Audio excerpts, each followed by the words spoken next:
Tutok si Keki, not in Iran.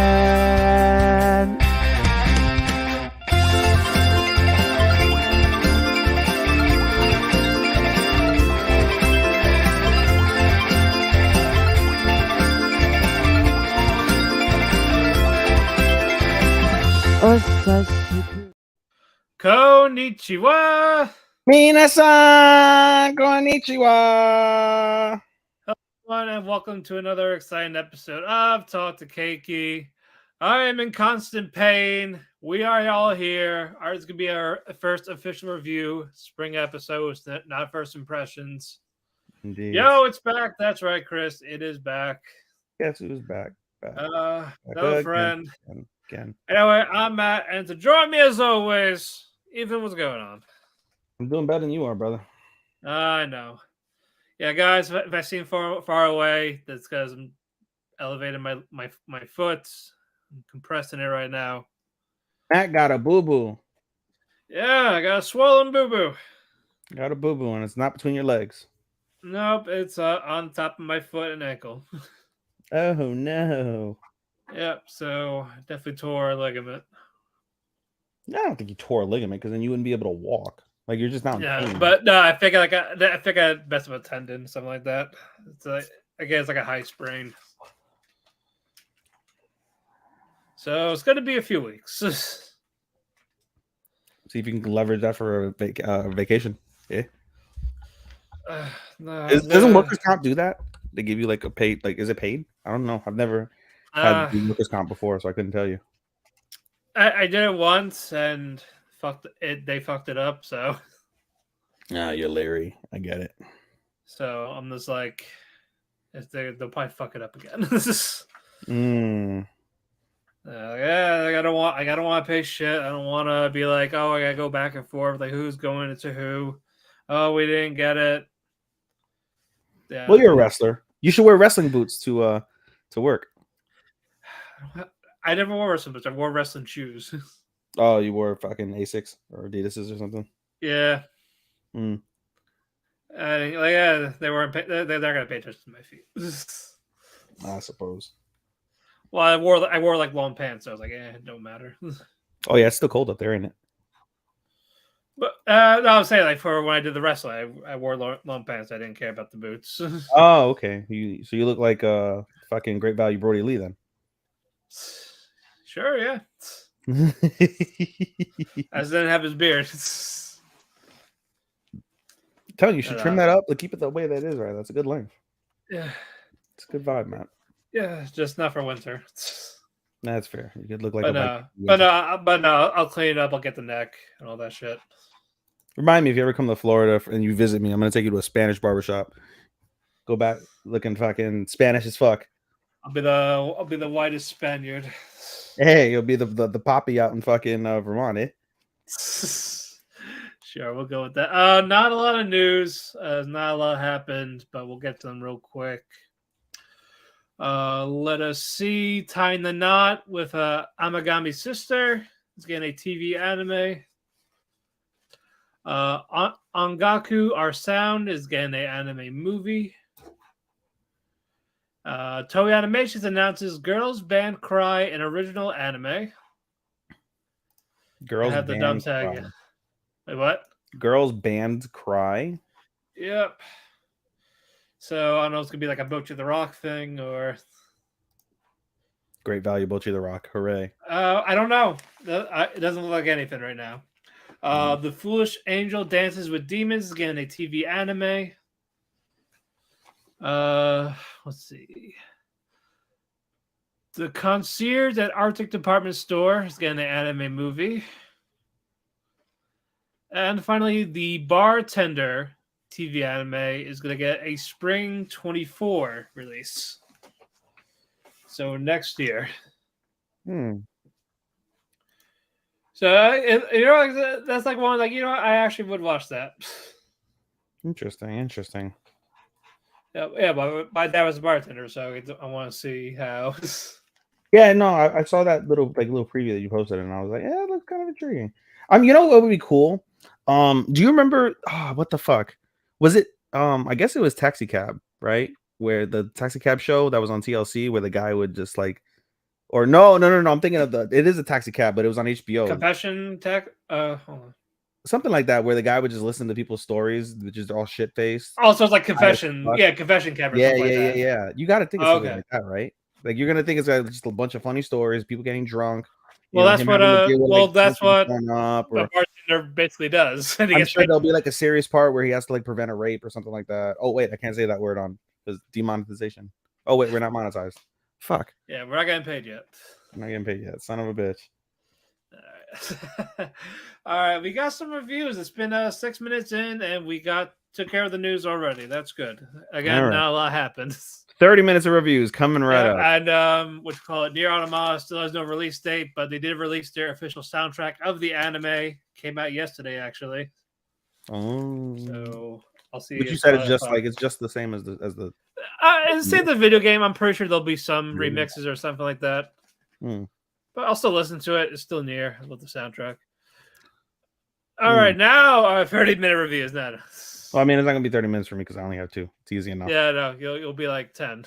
Yeah, it'll be like 10 for me. So Ray Liana, we'll go first with Ray Liana. Why Ray Liana ended up in the Duke's Mansion. Again, it's a fun show. We'll pick up from the latest episode. So I believe that's what, episode 3, episode 4, one of those lines. Let me be sure. Episode 3. So episode 3 picks up basically from where episode 2 left off, where Ray Liana basically kind of convinces the Duke to like, take her in and, kind of play this game with her. So it picks up where she ends up like after the ball, and like she's like just fucking hungover as fuck, like she wants to throw up, but the Duke is there to see her. So they're like, oh, and they have a conversation, and it's a little bit pretentious, but at the same time, like, all right, let's trying to figure each other out basically. And so she goes to the Duke's mansion first and is like, hey, let's hammer this out. So beforehand, she goes to the bookstore and gets a book that says what was it? It's how to make a contract so good a monkey could do it, or so simple a monkey could do it, something like that. Gotcha. So it was kind of funny. So she read up on how to do it. And so basically what's it called? She figures out how to make a contract. She makes a contract, and basically her only stipulation is, I just need you to pretend. At first, let me back up. At first, she's trying to like talk to him about the contract, and they're having back and forth. And the Duke is like, I don't know what you're talking about in terms of him having the royal seal, because he had basically the idea of the novel is he's stolen the royal seal that the country uses to make their laws, and so therefore no new laws can come in effect. And he's working for the old hierarchy, the old monarchy, versus the new monarchy who wants to change all these laws. So he's got the royal seal, and she's like, you have the royal seal, pulling out all these facts that only she would know because she read the book, and obviously people that are involved with him. And he's like, I don't know what you're talking about. I don't know what you're talking about. This is dumb. Why are we wasting our time? So she's gonna walk out. She looks at a chessboard and she like comes up with some sort of like analogy, tells him the analogy, and he's like, wait, all right, you're more than meets the eye. Let's talk. So they have the conversation. Basically, her only thing is like, oh, I just need you to pretend to be my fiance so I could break up with this guy because he's planning to kill me. Again, her current fiance wants to kill her. So he's like, all right, that's it. And she goes, yeah, that's it. He's like, all right. So he signs the deal, and then she's like, but it works both ways. Like, you're gonna be basically my fiance, and you're gonna have to do basically kind of like what I say, whatever. And so the first things first, you're gonna have to move into my mansion. Okay. And before then, she mentions, she's like, I wish I, and like I guess the narration is like her looking back on it, because she's like soon I would realize that signing a contract with him was the biggest mistake that I could have made. So he's like, first things first, I'm gonna move you into my mansion, and you're gonna go bridal training. So she basically undergoes bridal training, and she goes through all these like fucking monotonous, annoying, like really like testing things, but she already knows what to do, because like she's a lot smarter than what her age would indicate. She's already been through some of this stuff in her past life, blah blah blah blah. So one of the caveats is she's like, I'm not gonna pretend to be your perfect wife. Like, I don't care about that. He's like, okay, but everything she does is perfect. So they're like, oh, everybody's saying that you're like the perfect wife. And she's like, I guess it's just natural instinct, whatever the case is. So he's like, okay. So basically, she goes and is told by the Duke, like, all right, I'm going to make a formal announcement about our engagement. And she goes, what? And she goes, yeah, it's part of the process.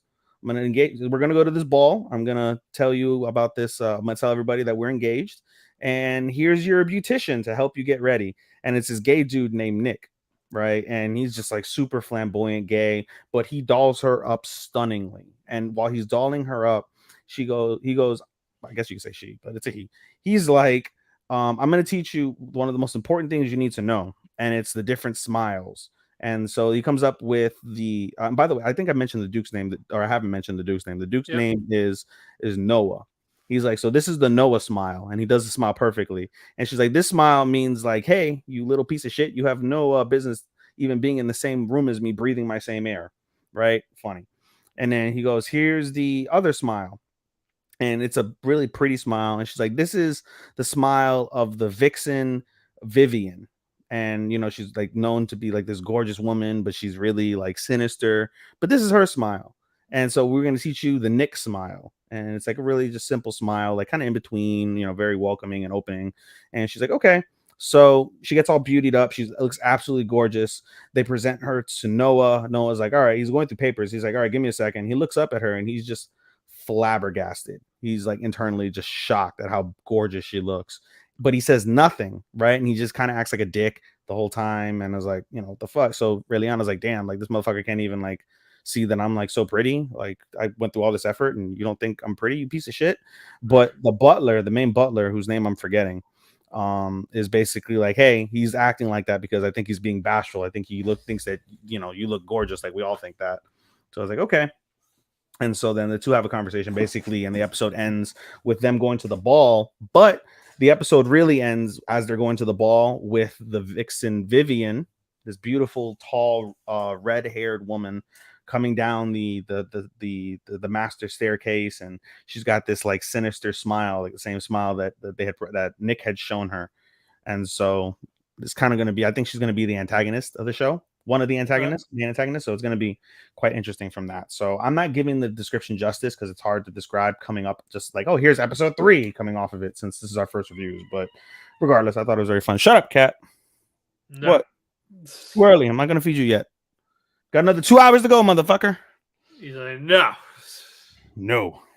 All right. And then the second one that I'm not watching that I wish you were watching because I think you would get a real kick out of it is A Galaxy Next Door. So yeah, you would get a great kick out of it. It's really cute. So basically the episode starts off. We've already established that whenever there's distance between Ichiro and Shiori, that Ichiro suffers consequences. Like he gets sick, he gets nosebleeds, depending on like how she feels. And so they want to start experimenting on, and this is episode 4. We're on episode 4 now. So they want to start experimenting with how far she can go before he feels anything. So first things first, they put on a train, and as soon as she's in a crowded train during rush hour, like she's all freaking out internally because again, she's like a country bumpkin. She's never been on a train before, let alone a train with like a billion fucking people on it. So she immediately starts like panicking, and like literally, he's like, "Oh, she should be on the train right now," and it's like, "Oh, this like fucking heavy like pressure of guilt and fucking like panic sets in." So he calls her and is like, "Oh, are you on the train?" And she's like, "Yeah, I was just really crowded." Da da da. All right. But hey, besides that, I feel fine. And we went only one train station away. So we're good. So now I know, like, if you're one train station away, I feel nothing. So that's kind of our gauge for distance. So the episode continues. He gets a call from his editor because, again, he's a mangaka. He gets a call from his editor saying, hey, the art is like fantastic. Your art is on fire, but I feel like you're missing the plot. Right. So I want you to redo the plot. And again, they're focusing on shoujo manga. Right. So like we want you to focus on, making a story that befits the art involving that type of genre.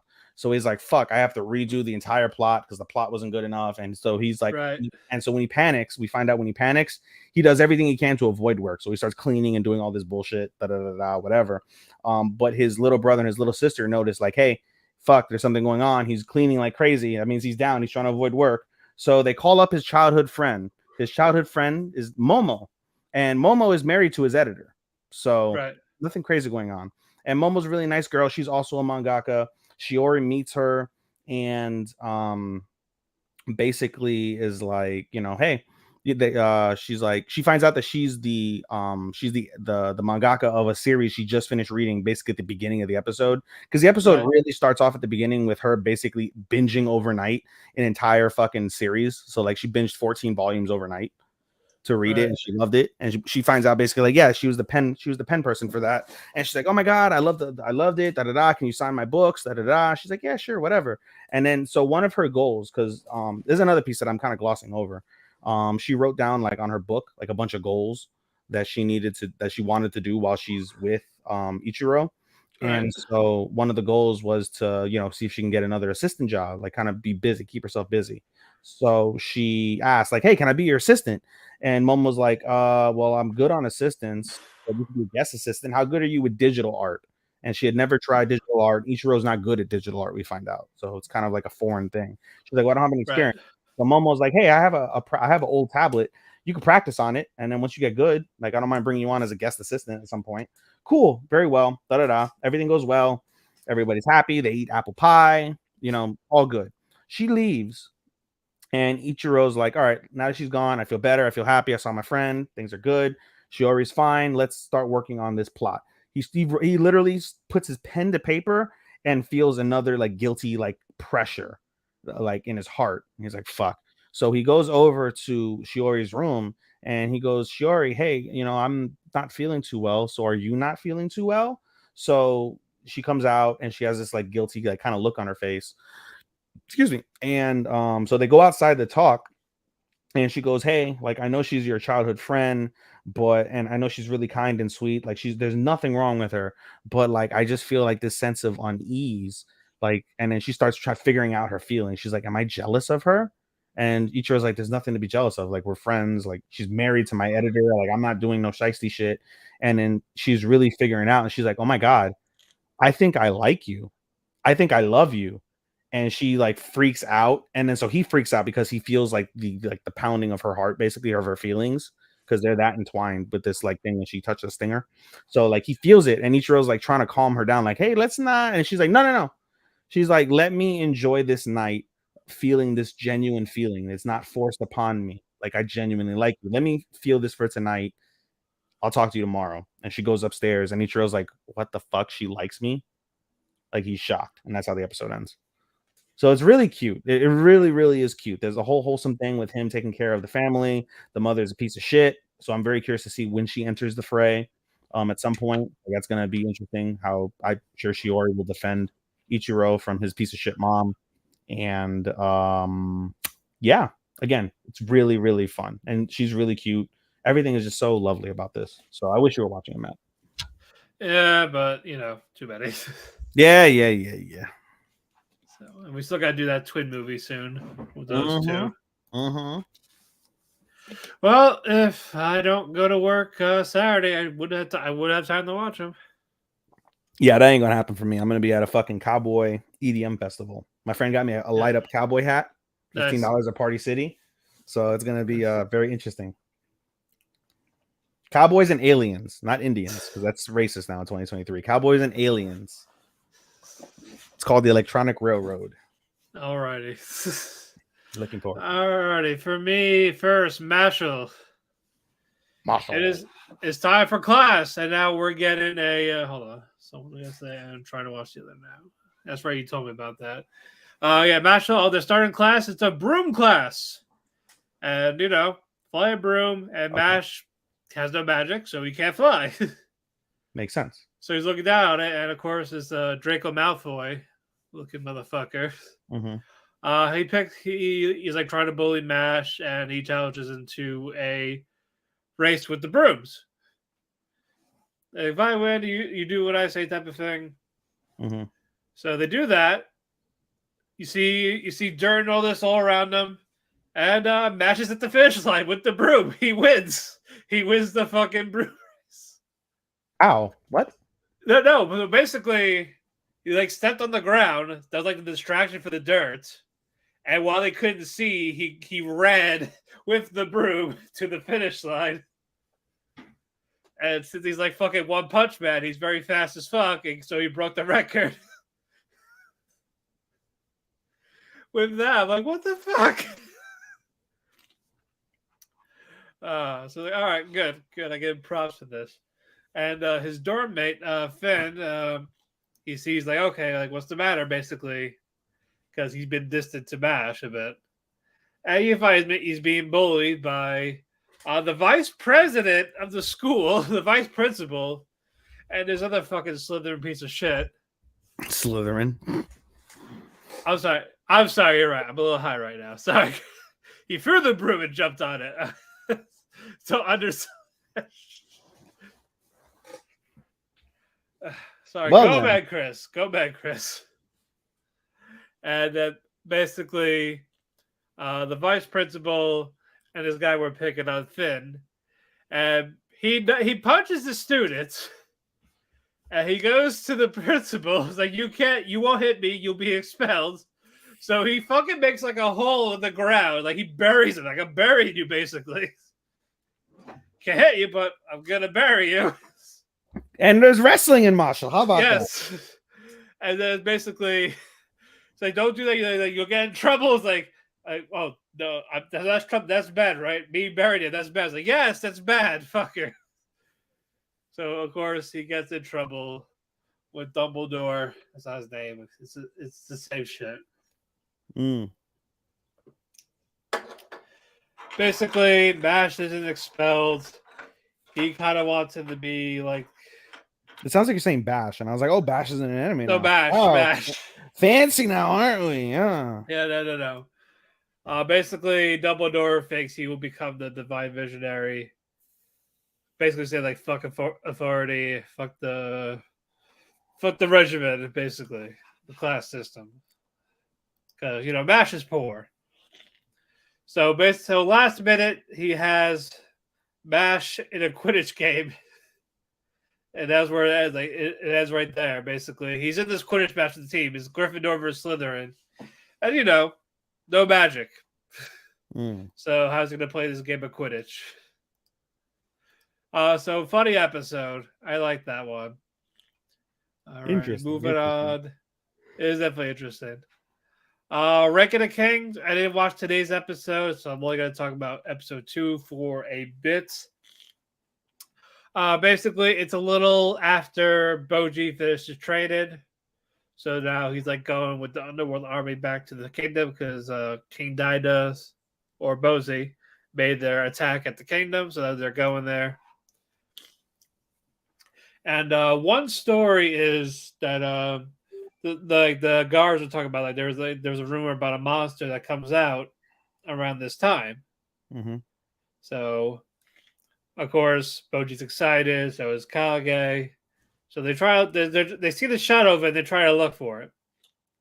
And they get to a house, and what they're seeing is basically the family like cowering down in fear type of thing. Mm-hmm. And then we had two guys with swords. And he was like telling Boji, like, oh, it's a rescue and all that. Like, oh, yeah, they're fine. We're just family. We're visiting. We're checking up on them. But no, they were robbing the people. So there was no monster type of thing. So Boji grabs his rapier and fucking he beats the two pretty easily because he's hitting their pressure points with the sword. And so that knocks them out. They get the family like safe and all this, and as the guys are trying to do another attack, they see the shadow of the thing. They run away, but it's the guards. It's the big guard, like because he's giant. All this, his helmet's like has horns on it, and he sleepwalks. That's basically so. The other guards are like, oh, good, they don't know. And then the second half of it was their whole journey, and as they're getting there, like a tornado took them, blew them away somewhere. Kage thought he lost Boji, but Boji's like buried into the sand, so he got up, he's fine. And they see like this weird, like colorized, translucent creature. Like it changes color, like a rainbow type of thing. It looks like a balloon animal. It was really nice. There's like a spirit of sorts. So they're really following it. They see a bunch of them on this island. It's like a bunch of them. And until they see this giant one. And with the giant one, it was like running rampant, wants to attack, like, get off my island type of thing. They're running away. Boji tries to use his rapier for the pressure points, but it doesn't work. It's not working on it. And the small spirit that they saw in the beginning was talking basically like in a way communicating with Boji, and Boji puts two and two together, like make that the giant thing is the mama is like protecting the kids basically. Right. So that was that. I'm not a whole lot going on because again these are side stories where like no main plot, but they're nice little. Each story is like half an episode. Is it like you get less? what? Oh, so it's a full episode, but you get 2 side stories. Yeah. Okay. Yeah, they cover in like 10 minutes each. Would you prefer to have shows that way, or would you prefer to have like a 24 episode season like they did with Play It Cool Guys, where you get like one side story in the last 10 minutes? I think together is fine. If they're doing it like that. Like as long as the two tie in together, that's fine. Not just like a one-off, like a one and done. Mm-hmm. So it's the same like scenery as again. It's both times it's Boji and Kage and the army going back to the kingdom. So it's like that. Like that's the focus of it. So we get these two little missed things that happen during that. That's fine. That could be a 24-minute thing. Alrighty, hold on. I think I got 2 more because you picked up Yuri again. Hi. You did. That's right. Okay, so let's go with Skip and Loafer. All right. I'm surprised you didn't finish it. I guess you love Vinlands that much. Yes, that's the problem. Yeah, I get it. Yeah. Oh God. Even that's probably going to be hard for me, honestly. If these keep up like this way. Do you anticipate, before you get to your Vinland saga, do you anticipate Vinland pulling a My Hero where the second half drops a little bit? As of right now, no. You think it's gonna just keep? It's been going up since the second half. Yeah. If it's going up, that must mean there's fights. Well, one is going to happen. I'll get to that in a bit. Okay. But we talked about with Arnheid's husband getting back in the picture, trying to cause mayhem, but I got not that. We'll get to that. I'll get to that later. All right, give me Skip and Loafer because this is top 5 on Mal apparently. Yeah, and for probably me and Starman, so we'll see. We'll see as it goes on. Top 5 for you guys in the whole thing. Okay. Yeah. Okay. This is I'm doing 2 episodes because I talked about the first 2 and the first impressions. The third episode, we get a new girl, Kurume. And she's like this nerd, shy, introvert. Basically, Sounds like I would love her. What? Sounds like I would love her. Yes, probably, yeah. But no, basically she's the one like that judges people like right away, like the jocks and all this, the popular girls, the pretty girls. And basically she's like she's by the student council room because she wants something to do, and that was something Mitsumi does, and Mitsumi is like right behind her, like this. It looks like a death glare, but she's smiling, and she has like bags in her eyes, that type of shit, because she's tired. She's like, so Kurume turned around, she's like shocked, like oh gosh, she's gonna make fun of me, stuff like that. But no, of course Mitsumi's always sweet, and Kurume thought Sosuke is like this jock type of thing, but no, she sees them being very friendly. As get to the point where she's kind of letting her guard down a little bit. But student council's there. They all want to join the student council. They said they're not looking. But when there's openings, like when someone graduates, in the meantime, you can volunteer. So I was like, okay, that type of thing. Like they're like Mitsubi's getting information on what she wants to do. She wants a government type position. And then eventually, Kurume and Mitsubi, they become friends, so that's nice. We get to the second half of this episode. Kurume is inviting Mitsumi to the movies, like to hang out, like she never had a friend before, type of thing. It's a boy and girl. It's girls, 2 girls. Oh, 2 girls. Okay. Yeah. No. Mitsumi comes. It's the weekend, but also so is the rest of the gang. So. Not Sosuke, but Yuzuki and Mika, who is the one that has a crush on Sosuke. but thinks Mitsumi and Sosuke are a thing when really not. Mm. And so yeah, so basically, yeah, she was judging fucking Mitsumi and Kurume, like, oh, they're not dressed pretty enough, so it's okay, so I'll stand out. Because she talks about how like she has to like make herself look beautiful in front of people, like the effort she puts into it. Mm-hmm. But she feels overshadowed by Yuzuki, who is basically, she's a natural beauty, so she's already gorgeous regardless.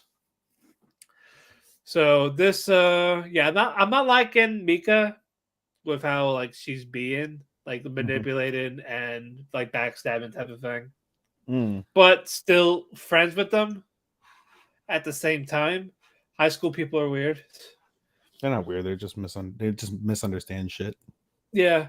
And what you call it? Yuzuki tries to go for a high five to Kurume, but Kurume basically doesn't give her one because Kurume is judging Mitsuki. She judges her as like, again, like, oh, she's probably the leader of some cheerleader squad or some type of shit. Basically looks down on girls like us when that's not the case at all. Which is, again, Kurume more of, she's misjudging people and she's learning from it. And she's like starting to become friends. But Yuzuki talked to Kurume aside, is like, it's okay if you don't like me. Like, you don't have to like me. That's not how you really feel. Like, this is to have a good time, basically. And then Kurume didn't say anything until they got to the movie theater when Mitsumi basically sitting between them in the movie theater, and she got him to like basically, he got Kurume to talk, so she sent Yuzuki a text saying like, "You're right. I don't like people like you, but I would like to get to know you." Like she's like Kurume is slowly becoming like a, she's trying to be friendly. She's be more outgoing and just talk to people instead of just judging them. And then episode 4, Narumi, the leader of the drama club, who wanted Sosuke in drama club, like because he recognized him as a child actor. So before that, though, Mitsumi is like excited. He's like, okay, I left home early. I'm going to go study real quick. I'm going to ace this test. Like nothing's going to go wrong. And this is when the drama guy comes in. He's like, oh yeah, I need to talk to you about something. So she's like, did you know about Sosuke acting? So basically, he's blurting out what Sosuke didn't want mentioned. Because high schoolers. Yes. I can't say it. You know, I did that once in high school. So, what you call it? Narumi would show Mitsumi the videos like of how he was as a child actor. Like he was really good. So so please, can you convince him to come join drama club? So she's like, fine, that type of thing.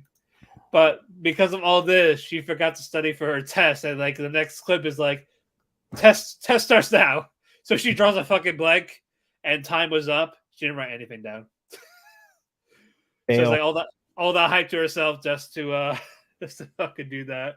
So she was like had that blank expression in her face for the majority of the time all afternoon until a volleyball hit her fucking head in gym class. So she's at the nurse's office. Sosuke sees her through the window. He asks her if she's all right, type of thing. And Mitsumi pulled him aside, talked about what happened with the drama club. It's like, oh, okay, so he asked you to have me join. And then she talked about, well, why did you drop it? Because basically it was something his mom wanted. It was his mom's dream. And she's not around, so sounds it sounds like a little like Oshino Ko, does it not? Well, it's not a murder mystery. No, it's not. It's true. No. But yeah, in terms of entertainment industry, yeah, we'll get to them when we get to them. Basically, it was just something his mom wanted to do, so he really didn't have anything for himself. And they had again, they both had a nice moment. She was talking about like, well, whatever you decide to do, whatever you want to do, I will support you, type of thing. Like we'll hang out, we'll celebrate, we'll eat lots of food together, we'll do all this. like they're bonding more as friends, and then Sosuke really smiles like, oh, so it's a promise. So like basically they do a little pinky promise thing. So I thought that was really nice. So that was the end of that half, and then we get to the second half where we meet Tokiko, who was part of the student council, and Mitsubi goes to her basically, and she basically asks like, "Hey, I know I can't join, but can I learn for you? Like, I want to be more organized in all this." So he's like, "Okay, sure." So like basically, have it follow me around. I gotta do this. I gotta print that. I gotta go there at this time. Like, the student council is like she's very organized. She's the gopher. Yes, basically. Get me a coffee. Find Find me a condom. I'm just kidding. Stop it. So basically, they do what they do. They get out. They get out of school. They go to the student, give him the homework because he was sick. I think it was someone else from the student council. And basically, they like lost track of time. So this makes Tokiko a little more anxious because they missed the bus. She hates missing stuff. She hates being late for something. They have buses in Japan. What? They have buses in Japan. Yeah. What? Yeah. I did not know that. You never see a school with a school bus. I've never seen a school with a school bus. I think it's one of those town buses. Oh, you mean like okay? So you meant like the public transportation? Yeah. Okay, I thought you meant like a school bus. I was I've never seen a show that has a fucking school bus. No. There always this in Japan. No. I meant like a town bus. Why don't Japanese have school buses? Okay, that's interesting. But you would think, right? Like they would have school buses so their fucking kids don't get molested. No, they got trains and town buses. Yeah, but you would think you'd have like a school bus so you don't get fucking molested on the train, right? Or on the bus, right? Or the train. That's a serious inquiry. It's a serious I know it is. Yeah, I know because they, especially the train, like they'll press up on them and all that. Yeah, you would think they'd have school buses. Yeah, maybe not school train, obviously, but like school bus. Yeah, exactly. All right, but yeah, but Tokiko, she's freaking out because again she missed the bus, so she's now like misorganized and all this. Mm-hmm. And of course, she sees Mitsumi looking at the stray cat that was running around. So she was playing with the cat. So it's like, what the hell? And she's like, look at it, Mitsumi, like, what the hell are you doing? Type of thing. Mm-hmm. It's like, well, we got time to kill, so you want to play with the cat with me? So they do that. It's the owner of the cat found it, took it back. They were on the bus. And Mitsumi, well, first Tokiko, she was about to stop at Mitsumi, but Mitsumi like basically pointed out, like, "Hey, look at the beautiful sunset outside," and it is a beautiful sunset. And for Tokiko, it's basically teaching her to basically slow down and just enjoy the life around you while you can, type of thing. Especially in Japan. Yeah, exactly. Mm. So that was the end of that episode. Really nice 2 episodes. I dug them. A lot of fun. Cute. All right, now Vinland Saga. All right, your baby. Yeah, we picked up where we left off with Snake and his army tearing down the shed that Thorfinn and Einar sleep in. Basically, they're looking for the guy that ran away, the runaway fugitive, the runaway slave. Mm-hmm. Mm-hmm. Yeah, they're looking for Gardner. He's not there. So Thorfinn basically said, okay, so he escaped, basically. So they fought, okay, do you guys know? And they see Arnheid, the wife of Gardner, but it's just her. So basically, Thorfinn and Einar, they talk to her and all this, and she says, basically, I hit him. He's at the old master's house under the bed. Mm-hmm. And there's a hole under the bed. Basically, they hit him there for now, so they wouldn't find him. Mm-hmm. And then Einar, he was like talking to Arnheid, and he's like, "Is this what you really want? Like to like run away with the husband and all this? Like what's your plan?" And you just see Arnheid like break down because basically, yeah, she wants the husband back, but just look at him like he's not the same guy anymore. Mm-hmm. Because he was this pacifist who traveled for iron that they didn't need again, and because of this, that whole village burned down, and they lost their son and she was sold as a slave. So Makes sense why she's leery. yeah, but eventually they do decide like she's gonna leave him. So Thorfinn and Einar they like hatch up a plan, and the old man who can hardly move and is dying himself is also helping. But yeah, because he cares for Arnhide, he wants to help out. So basically, with Snake and his men, they see a cloaked hooded figure that's Einar like disguising as a Garter, like pretending he's a runaway, and he's like basically running the other way for them to chase him. So while that's going on, Thorfinn gets Arnhide and Garter on the horse cart, and he was telling the old master like, "Hey, like I'm going to borrow your horse cart." So, and then the old man is like you don't have to work for it. Like I know enough. And he's helping out. And he says I should be in the cart with them. That way, it won't be suspicious because they'll think it's just me. Mm-hmm. So, yeah, the three of them are in the horse cart. And when Thorfinn was about to take off, he sees Snake by himself. Like Snake's coming, and so basically, Snake figured out that the guy running is not Garter. Mm-hmm. Because he shouldn't be running like that since he was fatally wounded, basically, especially with all those marks of the blade and stuff. Mm-hmm. So he shouldn't be running that fast at all. So basically, he tells the men to follow Einar while he went back, but he went back on foot so they wouldn't hear the horse. And then he told Thorfinn, "This is not a negotiation. You move, or I kill you." And then while Thorfinn these nuts. Yeah, while Thorfinn was staring at him, he sees the ghost of Askeladd. Like right beside him, like so he's like, "So, you're gonna fight him?" It's like, are you gonna be the pacifist the rest of your life, or are you actually going to fight to protect people you actually care about for once instead of just killing? So, what are you gonna be? Are you this true warrior? Nah. No, Thorfinn gets it. Well, first Snake's about to come to him.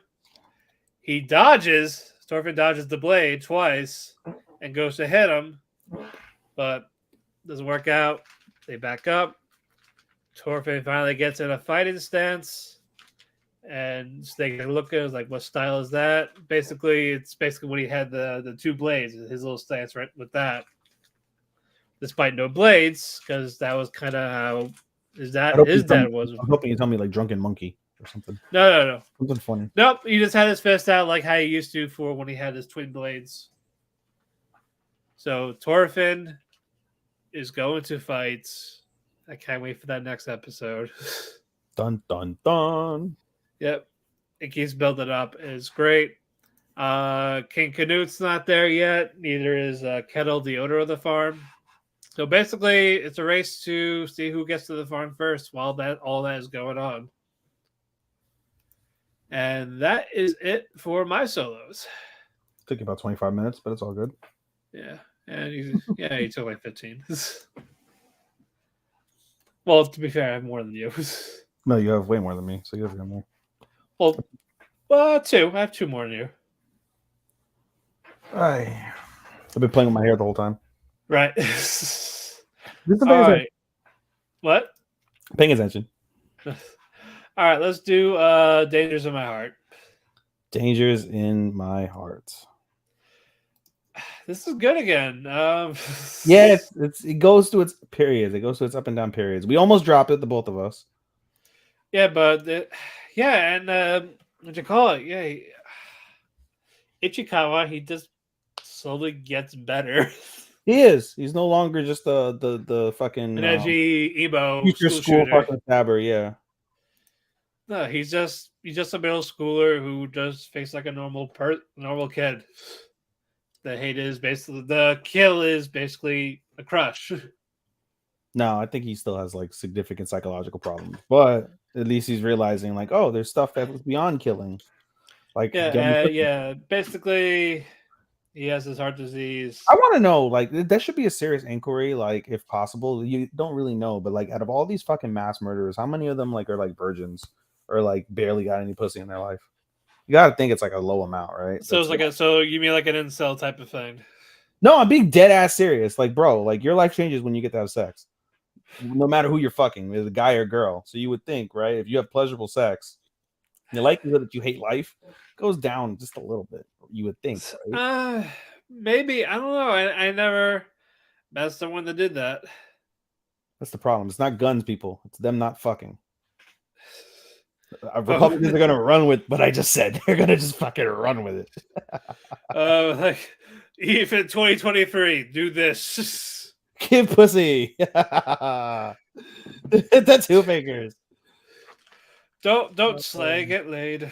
Don't play, get laid. That's a great campaign slogan. I tell you what, God damn it, that's a great. God damn it, I tell you what.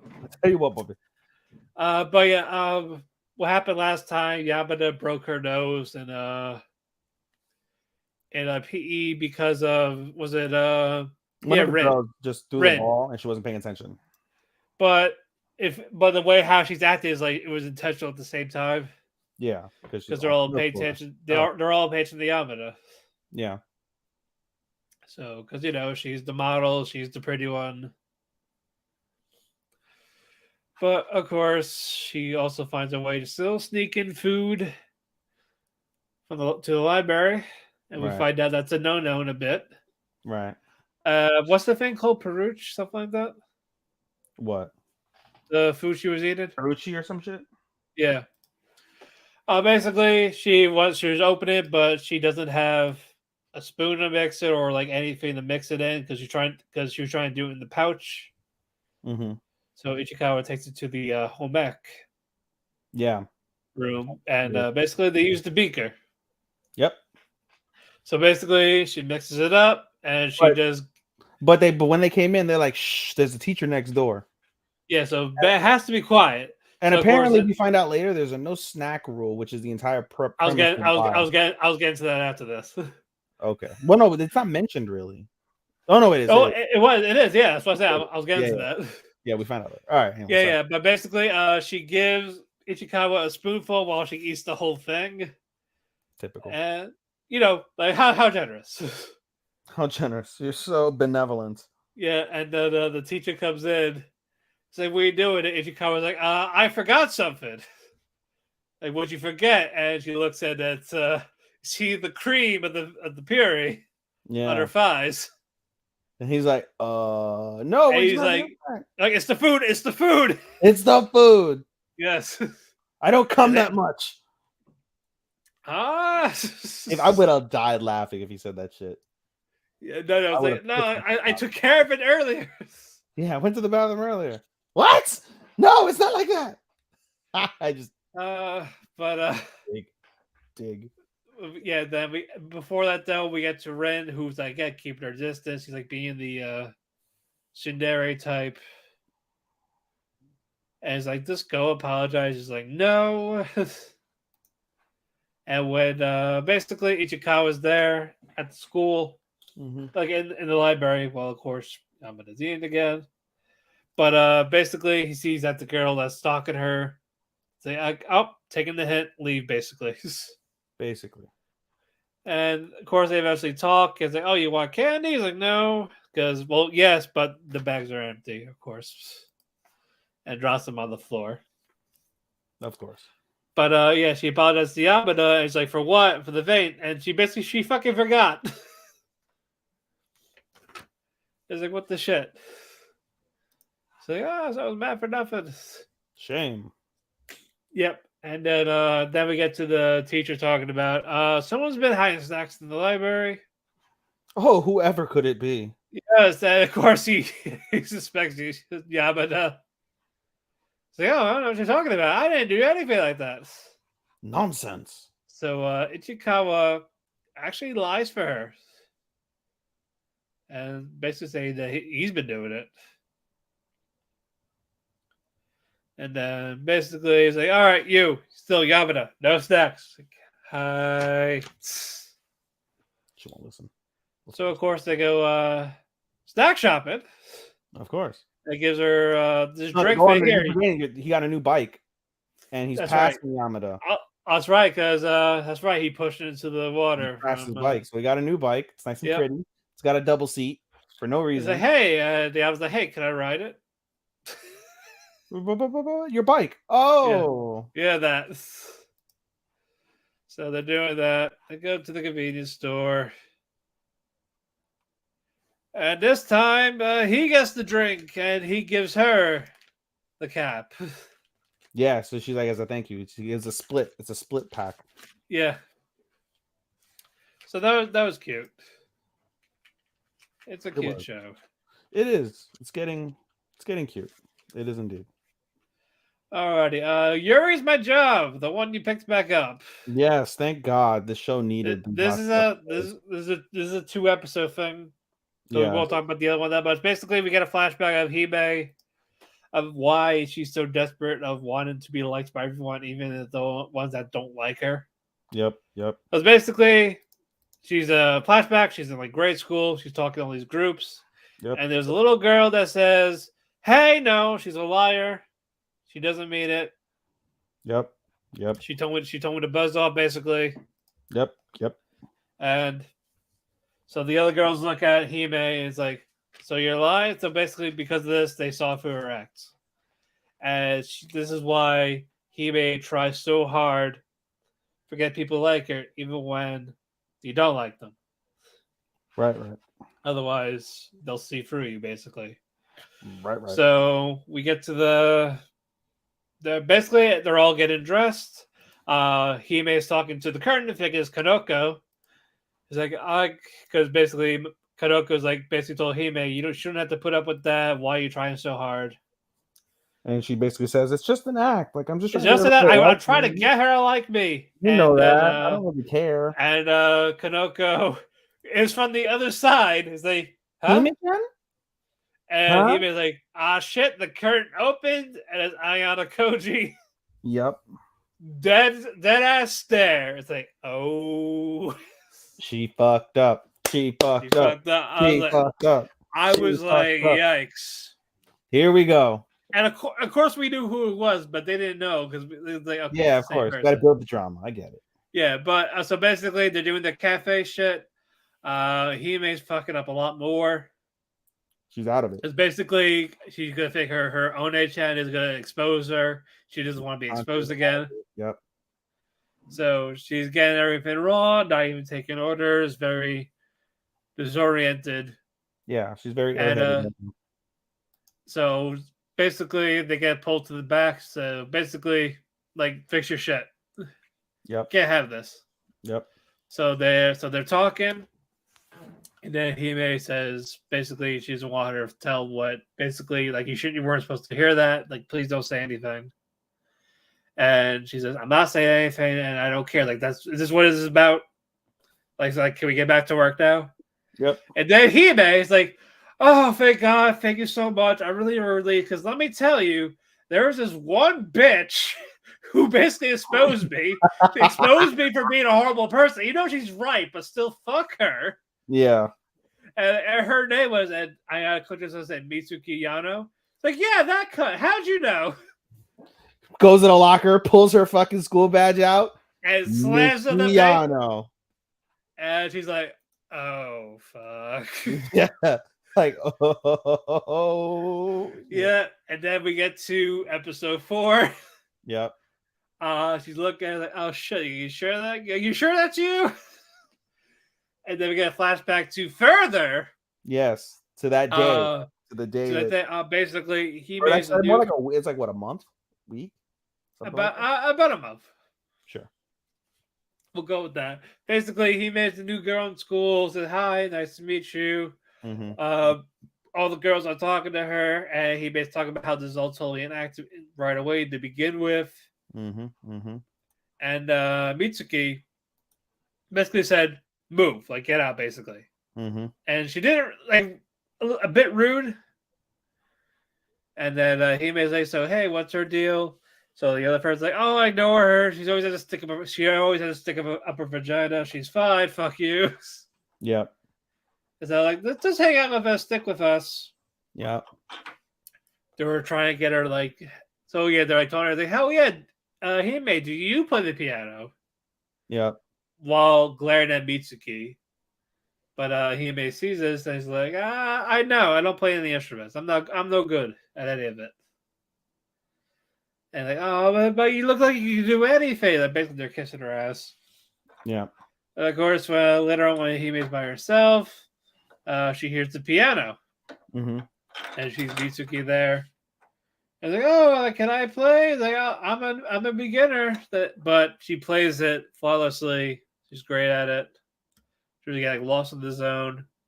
Mm-hmm. And then she says, "I thought you couldn't play piano." And of course, he made first. This is the first time.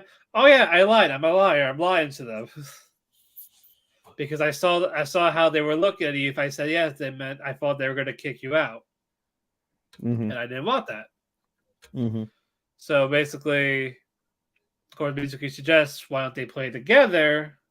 So make it seem like that they were practicing. Mm-hmm. So they were playing piano. They were getting along. Hime's been bailing on the popular group. Things look great. Yep, things are going great. Mitsuki had Hime over at her house. Hime's like, oh, you're rich. You got the good life. She does. Yeah. I always said that. My aunt had a piano for years, right? Yeah. And I didn't know how to play piano for shit, right? And then my grandparents died, and then we moved out the house that I'm now in again. And eventually, when I got my own house, I was like, "Why? Where's the piano?" And she's like, "Oh, I donated that when we moved out." And I was like, "Why would you donate it?" Oh. And they're like, "Oh, like nobody plays the piano. Why do you want a piano?" I was like, "It's a fucking piano." Yeah. Like, you have no room. Like you'd have I was like, I don't give a fuck. My guests can sit on the floor and eat. I could gladly get rid of my dining room table for a goddamn piano. You're crazy. It's a fucking piano. Of course I would want to have a goddamn piano in my house. You know how cool that is? Right? Just have a fucking piano in your house. That's so fucking cool. Instant regret. Man, she said, don't you fucking do it. This is better. Don't you fucking do it. But yeah, Hime gets pulled in the quote unquote principal's office, and it says, "Is Mitsuki bullying you to do this with you?" It's like they're trying to get her to quit. But bullying, Nanny. Say no, like I want to. I wanted to do this. Like she didn't force me to do anything. Right. So she's like, "What the fuck's going on?" And of course, she tells the other friends this. They're like, you see how disappointed they were. So she put two and two together. Oh, so there was them that did it. They're the bullies. Yeah, they're the bullies. So basically, she would say, "Yes, I will hang out with you," and basically, yep. And Mitsuki heard this basically saying, like, "Oh, I'm gonna skip piano this time." Mm-hmm. So of course, this upsets Mitsuki. She's like playing piano by herself. She's crying. And by the way, the tunes are very nice. Right? Very nice piano pieces. Oh yeah, agreed. And then we see Hime there, and she's basically saying that was also a lie. And she's like, so she called to prove it. Like, oh yeah, I can't hang out. My mom said no. Really wants me home. I'm so sorry. We'll hang out again next time. Yep. And this is when And this is when it's basically like, oh yeah, I'm a liar. That's all you need to know about me. That's if you need to remember anything about me, it's that. I'm a no good lying sack of shit. Basically, it's like, why are you telling her like that? Yeah, basically. Fucking why? And then they're playing at there was a rehearsal thing. Everyone was off key, and then now they're fucking up with the piano. They're not in sync. And Hime is basically thinking, I have to cut it to protect Mitsuki because she doesn't deserve to be harassed constantly. Yep. So basically, she would tell the teacher, hey, I'm dropping. And then we see Mitsuki looking at Hime and the friends. They talk about, I just couldn't keep up with her and all that. It was too much. Yep. And she's like, I love you. And then Mitsuki blurted out, she's a liar. She's a con artist. Yeah, she's a con, a fraud, a sham. She's a carny. Yeah, she's a carny piece of shit. So they look at this is where we picked up where we left off from the previous episode with the flashback, Yep. and then we get a little more back, and it was basically Mitsuki playing, and the teacher comes up to her and is like, "Oh yeah, I'm waiting for Hime." Like, "Oh, didn't you hear?" We're like, "What?" She doesn't want to do this anymore. Yeah. And then she overheard this. So basically, they're both at fault with this whole thing. It annoyed the shit out of me so Yeah, like much. this could have been easily avoided. 100%. So now we're back to present time. They both hate each other now. Hime hates her because they basically you ruined my life type of thing. Yep. Which I get. But- I get both sides. Yeah, but I get both sides, but they're both wrong. Yeah, and they're both stubborn to apologize or admit that they were wrong as well. So now basically they're back out there at the act. They're like just glaring at each other and their thoughts of I hate you. And that's where it ended. I just hate that we're not gonna really get a love story. This isn't a love story. This is a friendship redemption story. We'll find out because I think Mitsuki liked her like that or thought about it. No, I don't think so. No. I don't get that vibe. I think this is just like I had trust issues now because of you. Like I couldn't be myself because of you. Like I dealt through so much because of you. But it wasn't like a breakup between like lovers. It was just a friendship quarrel. Right. So it's gonna be a story of friendship quarrel. Because they're all acting. This is all an act. They don't genuine because you said it. I don't think it's gonna be a lesbian story because of the fact that he still wants to find a rich man. Right. But I wonder, does she want to find a rich man because she saw that Mitsuki was rich? I think it's that. You think it's that? Yeah. So like she always wanted to. She doesn't care whether she gets dick or she's tripping. She just wants to be rich. Yeah. she wants to be the gold digger, trophy wife, whatever you want to call it. Ugh, I hate it. Yep. She wants to be the baby girl, or else she gets a sugar daddy or a sugar mama. Because of that, like this show's still not gonna win much for me, but at least it's like salvageable. It's salvageable enough for me to watch now. No, exactly. No.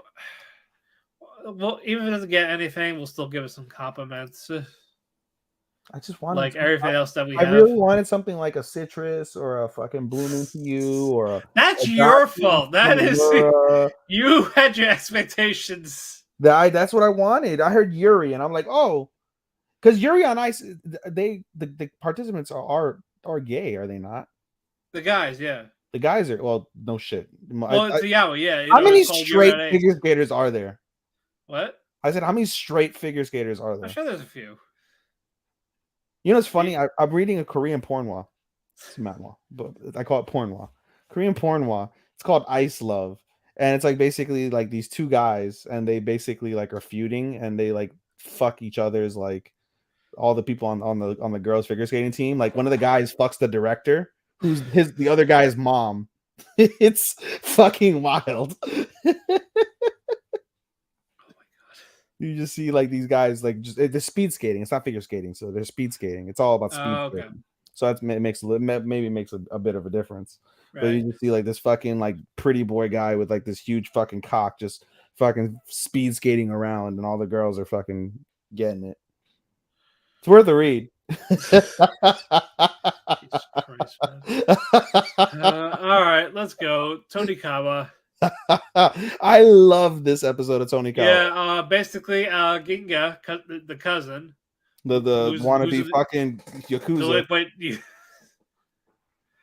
Basically, he goes to NASA and he gives him tickets to Maihama Dream Kingdom, aka Disneyland. Yep, it's literally just like Disneyland, guys. Literally, the parade, the haunted mansion, the space, the what's it called, the Thunder Mountain, teacups, fireworks. Just like but yeah, NASA gets the tickets because of the cousin, and then basically, of course, he's gonna take his wife. As I wonder, like he wants to be like the perfect date, but of course, but Tsukasa is so fucking excited. Mm-hmm. So she like let's do everything. Like it's gonna be a perfect day. But of course, it's raining. It's not raining men. Nope, it's not raining men. But of course, who else is there? Sukasa's sister. Yeah, Whose name I'm forgetting. Chichose and Yeah. the maids. Yes. Basically, it's Charlotte's idea, even though basically they want to go have fun, but they want to make it. Hey, you want to see how Tsukasa and Nasa act in public? No, not really. Oh, you're coming anyway. Like your only child will be there. Oh, okay. Then I guess I'll go. Oh yeah, we're gonna see him do this. Like why? Shaking But my it's head. really to just enjoy everything, have fun. But they don't really, they don't really play a big part because the show doesn't No. focus on them so much. The show focuses on our return fucking teacher. Naoko, yeah. And she's on her date. She's on the date with the guy, and Hanaguchi. Nasa sees this, Yeah. and he's like, But doesn't realize it. yeah. He sees it but doesn't realize it. Tsukasa, on the other hand, she's like, smart they're to here. it. She's like, oh, they're trying to bone. Let's get the fuck Yep. out the way. But no, let's observe. Let's see how they do. But they're seeing like Naoko's fucking up because she doesn't realize it's a date, while the other guy, he intended it to be a date. Hi.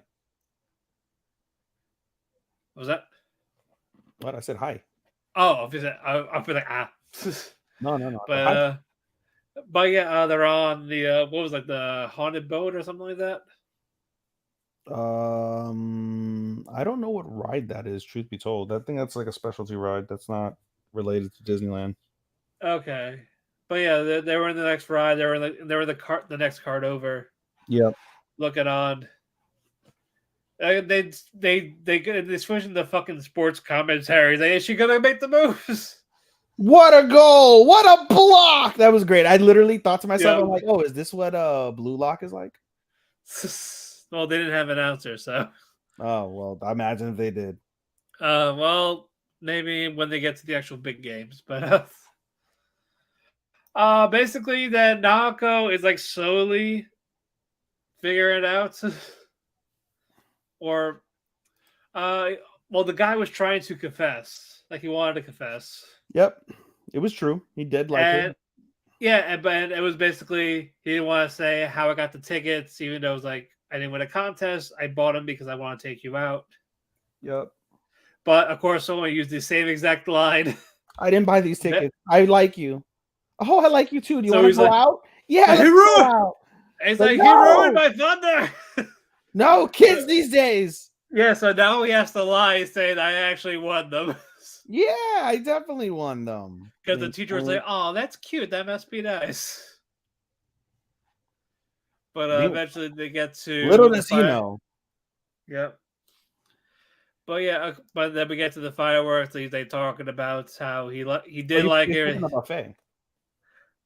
Oh, that's right. That was cute. So basically, They make it. Tsukasa and Nasa, they made a contest about the buffet. Yeah, and they're like, I bet you I can pick out everything that you like. I bet you I can pick out something better. All right, let's see. Basically, let's pick for each other.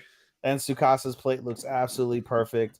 Well, it was literally everything he liked. Everything he liked, everything organized perfectly. Like it looked perfect. And meanwhile, even though it was stuff that Tsukasa liked eating, it was just so disconjointed. Things were mixed in. He put cake next to curry. So if the curry filled, then you have curry cream cake. Like, he fucked up. And then he's like, oh, shit, I'm gonna go back and see what else they have. And she's like, it doesn't matter whether the curry's on the side or whether you stacked up everything when they weren't supposed to be packed. I love that you did this for me, and I'm gonna eat it anyway. And she's like, how did you know? I know you better than you know yourself. And that was cute. Yeah, I love them together. Yeah, they're really cute together. Yeah. Now we get to the senpai and Naoko. Senpai, he's sensei. Sensei, sorry. That's right. They're both teachers. Yeah, they're talking about how he likes her. And all of a sudden, what has happened, Ethan? No, he didn't say that. He's just he didn't say that. He's like, I gotta try and find my balls to say that. And she looks at him, like he looks at her, and she's like, hey, let's get married. And he goes, Nani? What? Yes. He's like, oh, I know. She's like, I know it's sudden. I know we're skipping a steps, but the whole day that I've been with you, I've felt at ease, and I felt like this is something I really like to do with you again. And like all of a sudden, out of nowhere, and of course, Yeah. And then says she's yes. like, he grabs her hand. He's like, "Yep, I like you. Let's be together." And they hold Yeah. hands. And I think, did they kiss? I think they might have kissed. I don't know. No, I don't think they did. But still, he got his girl. And she Yeah. got her man. And it was funny because at the beginning of the episode, they're like, "Oh, you want a date?" And she's like, "No, I've never been here. I've never had a boyfriend. I don't know." And then, yeah, she's how happy her student was while she was practically a Christmas cake. Basically. Yeah, She's not gonna be a virgin for long. That's still available. That date. Yep. Means they're gonna bone in the classroom afterwards. Oh yeah. Yeah. This was really. Oh cute. yeah. No, but it was cute. 100%. It was really cute. Alrighty. Dead Mount Death Play. This is not cute. I mean, This is the Misaki is. opposite of This Misaki is. Misaki is. Misaki is a psychopath. She is hot. I know. but a psychopath. That's what makes it. That's what makes it hot. Is Misaki What? 18? She's an assassin. I don't hope so. No, but she wears a schoolgirl outfit, so I don't know. To confuse the enemy. You would think so, but I don't know. Right. Yeah, this was a more ecchi. But it's funny ecchi, not like grimy, like sexual ecchi. Yeah. It was for comedy ecchi. Yeah. Especially, yeah, Misaki and the nightclub guy, but we'll get to that in a bit. Basically, for those that remember, Misaki's a zombie. No, we didn't go over that part because I didn't watch it. Oh, I didn't watch. I didn't watch that last week's episode to go over. Okay. it. Do you remember last week? Yeah, I just saw it on day before yesterday. Okay, then you can talk that a little bit then. Oh, you want me to talk about it? Okay. Because I saw it last week, so I'm more. Oh man! All right, so we'll go back 2 episodes on this one. So episode 2 starts off with basically they've got it's episode 3, right? We're on 2 and 3. It's 2 to 3. I thought it was 3 to 4. No, it's 2 to 3. 2 to 3. Yeah, we got 2 to 3. Okay, Yeah, so episode 2 basically reincarnated. Yeah, so episode 2, they've got him surrounded, right? All of like the organization that Misaki works for, they've got him surrounded, and he basically has a bunch of magical spells, and he starts saying like, "Hey, I'm a sorcerer," da da da, and they're like, "Don't you have like magical powers?" And she's like, "No, what the fuck are you smoking, dude? Like, what?" And they're like, as they're having this conversation, they're like, "Yeah, I'm gonna revive revive Misaki, so don't worry about it, she'll be good." And they watch him like heal her, but it's just basically trying to put her soul back into her body is like basically the long process. And so what's it called, while this is happening, one of the leader of the organization, her name is Clarissa, and they're like, "Oh, Clarissa, there's a fire at the building." They're like, "Oh, well, that's a shame," and she's like, "Oh, what is it that you showed on the tablet?" And they were like, "Oh, like it's a fire at this building that houses Yakuza orphans, basically, like orphan children from Yakuza or children whose parents work the nightlife, like whatever, the strip clubs, escort services, etc." Yeah. And so he's like, "Take me to the children." All right, if you want to go. So basically, the what's it called? The tech guy, his name is Takumi, and Takumi. It basically with his drone leads him over, and he's like fucking looking like Spider-Man with these skeleton fucking arms, right? Spider-Man with the skeleton arms. He's traversing the skyscrapers, and he dives into the burning building, right? And he's again, keep in mind from episode 1, he's able to see ghosts. And so he sees the ghosts of these children, like their dead family, mostly dead fathers. And they're like, "All right, I'm gonna have you help me." So he uses a spell and he revives the ghosts temporarily as skeletons, right? And so the kids are, they're delirious because of the heat and the smoke. But they're able, from their side, they only see their dead father, dead mother, whoever's saving them, right? But meanwhile, the public, if they were taking photos like some of them did, you could see these are fucking skeletons. And so anyway, he uses his power, he's able to save the children, and then he goes back to the organization. The organization's like, "Oh, you have no idea what the fuck, like is going on this planet. You want power, da da da da. Like, we'll help you. We'll lend you a spot in our organization." And at that point, also, Misaki. Yeah. Misaki revives, and Clarissa hugs her, and are like, "Yep, you're deader than fucking 12 o'clock. You're dead as fuck. You have no pulse. You're cold as shit. You're dead." And what's it called? Polka is like, yeah, she's a zombie basically now, right? It's like, Like ooh. she's got her soul, she's got her everything, she's just dead.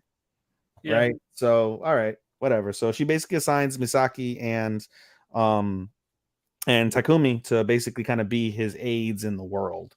And so that's basically, did you say aides? Yes. Wow. Okay. That went No, dark. I'm kidding. Okay. You're not in Georgia like Sean and Marte. What? AIDS capital of the world. Atlanta to be exact. They have to worry about that shit. Yep. Well, not even Marte. Marte's married. Sean, on the other hand, Yeah. dipping his oil stick in the wrong places. Gotta be careful. Yep.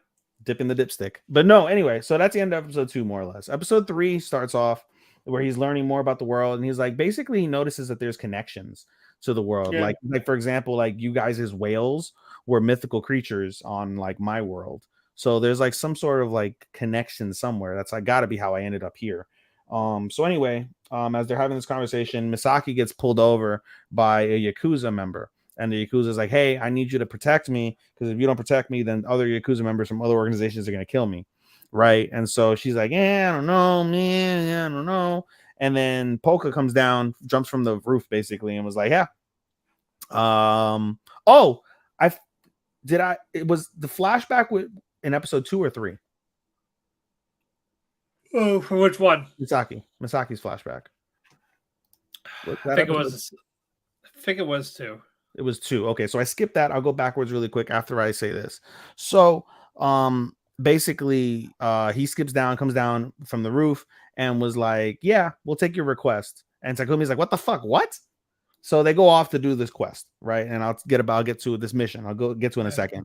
I skipped something in episode 2 that is pertinent. We basically see at the beginning of the episode, Misaki kind of have a flashback of her life. She was like a kind, sweet-hearted girl, like everything was perfect. And then she watched her parents get killed in front of her by a serial killer. And so eventually she ended up becoming a assassin for the organization. And she was eventually able to fucking kill the guy who killed her family. Right. And by this time, she's a psychopath. She's fucking killing people with nail guns, shoving fucking rods down people's throats to kill them. Like, she's fucking batshit fucking nuts. Right. And she's like, I've killed nothing but bad guys. What happens if I kill good guys? And she starts killing good people. Yep. Nothing.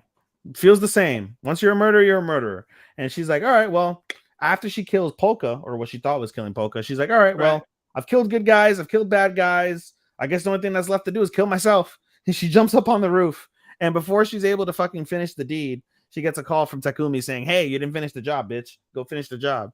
All right. And that leads us to where we're at today. Anyway, so we fast forward to the middle of episode 3. Episode 3, they go to this warehouse area, and they're like, oh, this is where these fucking Yakuza are. And they're like, yeah. Turns out it's a setup. The guy set them up. What? Do you hear what? Alexa? Yeah. What the bro? No! But yeah, Misaki's fighting, and she gets shot. Yep, bang, bang. Yep, falls down. And we find out that basically her reflexes aren't like what they used to be now that she's a zombie. Yeah. Right? But she gets shot, and she comes back up because she's a zombie. So basically, they're like, a couple bullet holes won't do shit to her. You have to do a lot more to kill this zombie. So we find out on top of that, she's got superhuman strength. And she just beats the ever-living dog piss out of all these fucking Yakuza. And basically, Polka uses his powers and crunches them all up in the dirt with a skeleton hand and crunches them into a ball, right? Oh, Jesus Christ. Problem solved, right? They go back, they eat pizza. We also find out another power from she's like, oh, it's like, wait, why'd you accept this job? Like, I didn't accept this job. Oh yeah, that part. I accepted the job for the children, and we found out that the reason why I accepted it was because there were dead children surrounding the Yakuza member that haunting him, and was like, I did it for the children, Anyway, they go back, they have pizza. We find out another of Misuki's powers is that she's like a vampire. She has like her saliva is like paralysis. A paralyzer, yeah. And she's like, oh, my saliva is sweet. Oh, and I skipped I also skipped the part after she revives. We get her ecchi scene where she's like, she lifts up her fucking shirt and looks at her tits. She's like, wow, I really am a zombie. Yeah, I really am a zombie. Wow, like I must be a monster. And after she gets shot, she's like, wow, I don't see no bullet holes. Look at me. Damn, I really am a I monster. was like, what the fuck? It was funny. It It's was not though. sexual etchy. It was just funny etchy.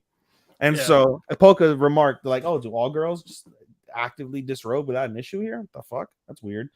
So Yep. anyway, after Polka wakes up from getting bitten by the paralysis after a while, he reveals, like, yeah, I didn't kill those guys. And Takumi's like, what the fuck? You didn't kill them?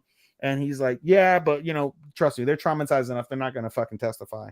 And throughout this period, we see two scenes involving two guys. And Polka starts to theorize, like, hey, if somebody like me can exist in the world, there must be, like, is there not like a hero type of fellow that can be around?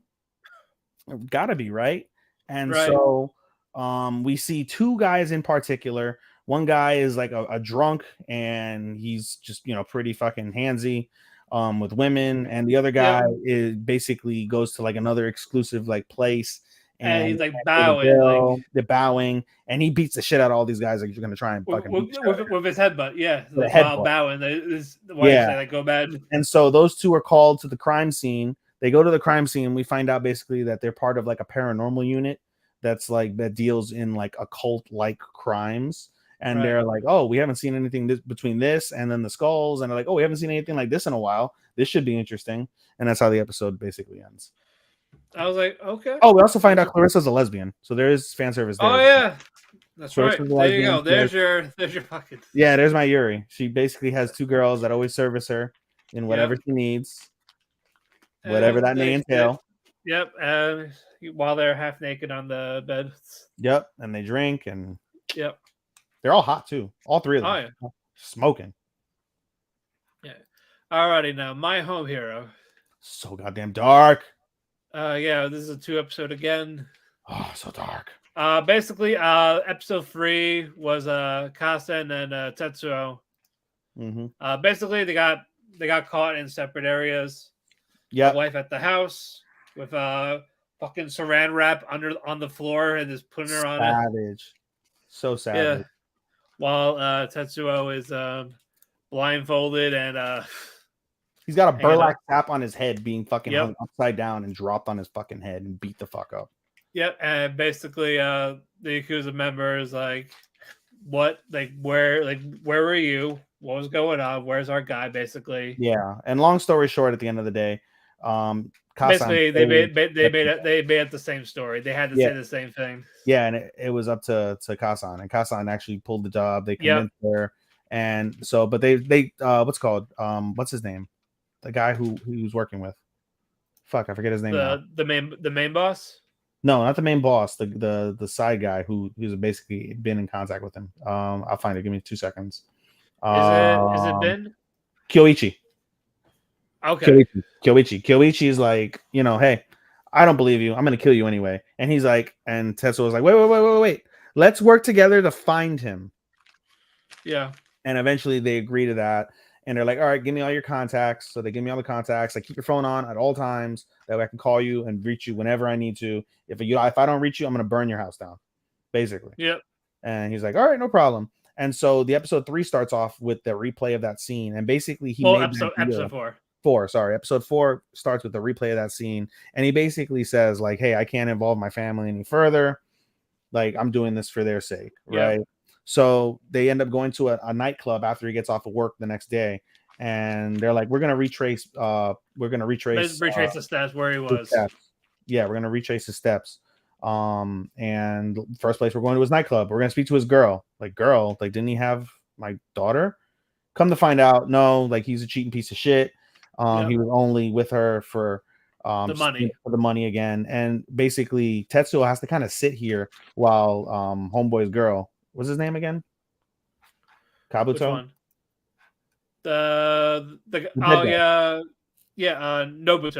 Nobuto. We basically has to find out, like, yeah, Nobuto's a piece of shit. And he's like, yeah, like, apparently he complained about this girl. Like, yeah, she was like, she like never watched the porno, and she was a dead fuck. Like, she had no moves. Keeping in mind her father is like literally right there. Yeah, right there. Listen to like this piece of shit took my daughter's virginity and then complained about it because she was a pure girl. Like, what a bastard. Yep. Oh, that was nice. So Basically, they're like, Kyoichi's like, hey, I'm gonna go to the bathroom, right? And let me phrase that. So, what's it called? Tetsuo's like, I'm gonna go to the bathroom, and he's like, I'm a killer, I'm a killer, I'm a killer, I'm a killer, I'm a killer, I'm gonna kill this bitch, I'm gonna kill this bitch. He's like, oh wait, he's already dead. Yeah. He gets a text from Kyoichi when he's taking a shit, and he's like, yo, come back here. So he goes back there, and he's like, where's Kyoichi? And you're like, oh, he stepped outside to take a phone call. And so keeping what's it called? He has his phone in his hand, and we Yeah. find out later on that he found out that his phone was bugged, and that's why he was like taking extra precautions to try and be like, kind of like mysterious about shit. But he's like, listen, I'm gonna get some information out of this girl, so I'm gonna put on my ultimate salesman hat. So he comes in with a fresh attitude. He's like not as nervous. He's confident, talking to the girl, and the girl, her name's Hibiki, is like, you're The father, right? the father, aren't you? And he goes, yeah, what gave it away? And he's like, oh, just the way that you act. And she's like, listen, I'm sorry I said those things. And so they start talking about Nobuto, and basically he gets her to reveal that a year and a half ago, Nobuto actually betrayed the organization, Yeah. money from them in a heist, and all of his guys are overseas, and he had like a personal Twitter account. And so he's like, oh, if I can like get into the Twitter account, then I can like basically impersonate that I'm alive somewhere, and that'll be that. We can throw them off the lead, and everything's all good. So, as they're doing that, basically, they get a check, right? And Kyoichi's trying to listen in because he hasn't figured out that what's his face found out that Tetsuo found out the phone was bugged. So as he's about to leave the location, the manager stops him and basically brings him to a location. And then meanwhile, this is happening. The manager brings the bill. He tells basically Hibiki, go to another table right now. Okay. Yeah. Leaves, gives him the bill. It's 10 million yen for like 3 drinks. Yep. Insanity, right? And they're like, we don't have 10 million yen. Like, what the fuck? So he's like, what are you gonna do to pay for it? He's like, oh, I'm gonna kill you. You're gonna pay it. Oh, bing, bing, bing. We have a job that needs you, and it pays 10 million yen. And so they drag them along to the rural location somewhere outside the city. And they're like, yeah, so the deal is that there's a rival gang. Basically, there's 2 rival gangs that are exchanging money, a briefcase with 10 million yen. You're gonna be the distraction, and we're gonna get the money. And fuck whatever happens to you guys. Basically, we just need you to be the distraction. So as they're basically waiting for the signal to be the distraction, Tetsuo and Kyoichi have a conversation back and forth about things. And right before they get the cue, Kyoichi's like, you killed Nobuto, didn't you? And he goes, well, what makes you say that? What makes you say that? And so they get the cue, their conversation's paused. They have to basically be the distraction. So they drive their car straight at these people, and they're taking gunfire like crazy, just fucking AK-47s, pistols, just gunfire like crazy. And the car is still moving, but it's on fire due to the gunfire. But because of this, they're able to create enough of a distraction for the gang, the current organization, to come in and swoop in and basically all gang warfare on this fucking highway. It's crazy, right? And right before their car explodes, Tetsuo manages to save Kyoichi, because Kyoichi's been shot by this point. He's been shot in the gut and he's been shot in the arm. Manages to save him before the car blows up. They end up in the bottom of like a hill, right? And Kyoichi's dying, and he's like, "Oh, like, you know, mom, I'm so sorry, I didn't get to fulfill like to be your great son." Da da da. And Tetsuo is like, "No, you're not gonna fucking die. Like, I've been through all this hell you put me through. You're not gonna fucking die. Like, no, this is not the way it goes." And Kyoichi reveals to him like, "Hey, like, you're a monster. You're like way darker than any of us ever could be. You fucking psychopath." And as they're having this conversation, for basically related to how Nobuto's dead because of him, one of the gang members from the rival gangs who managed to escape the gunfire ends up finding them, points their gun, and then there's a gunshot that goes off to end the episode. Presumably shot in the fucking head, but you know.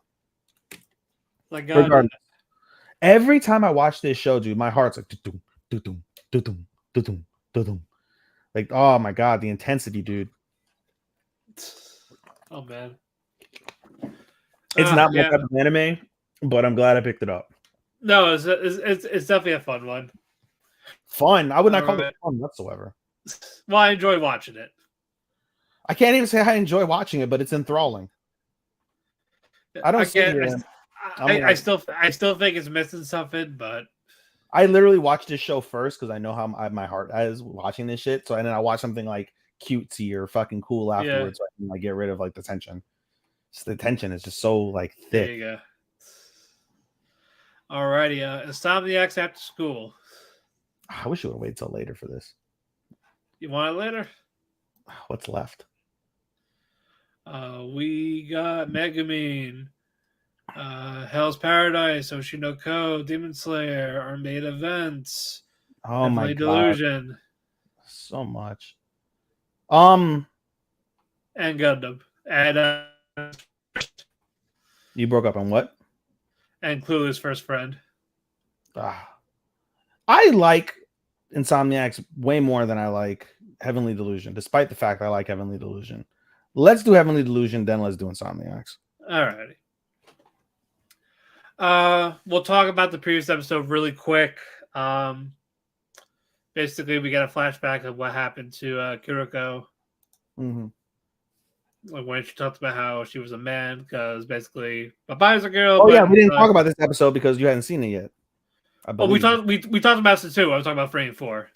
Okay. Yeah. We're gonna talk about 3 really quick. It was just basically just his flashback. Yeah, but it's a critical one. Yeah, it is a critical flashback. Yes, go ahead. Basically, we see a guy named Maru.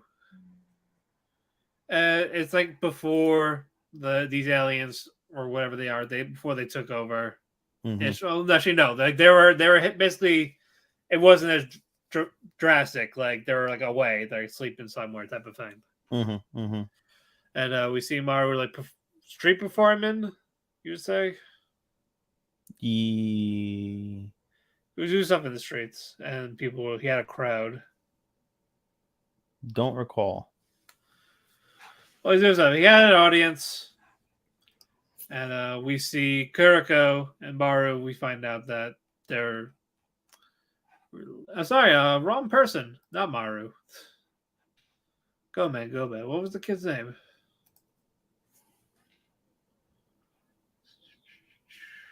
Do you remember the... I'm looking it up right now to see. One moment, sir. One good moment, sir. Why the fuck? Taro? Here it is. Nope. Wait, where are you at? What part are you talking about again? The flashback before the brain transplant. I want to know the brother's name. Don't remember. Because probably dead. Hold on. Mikura? I don't fucking remember, dude. I don't know. But basically, Kiriko and the brother. Yes. They're basically fending for themselves, type of thing. Yes. And basically, what happened is during the streets, I want.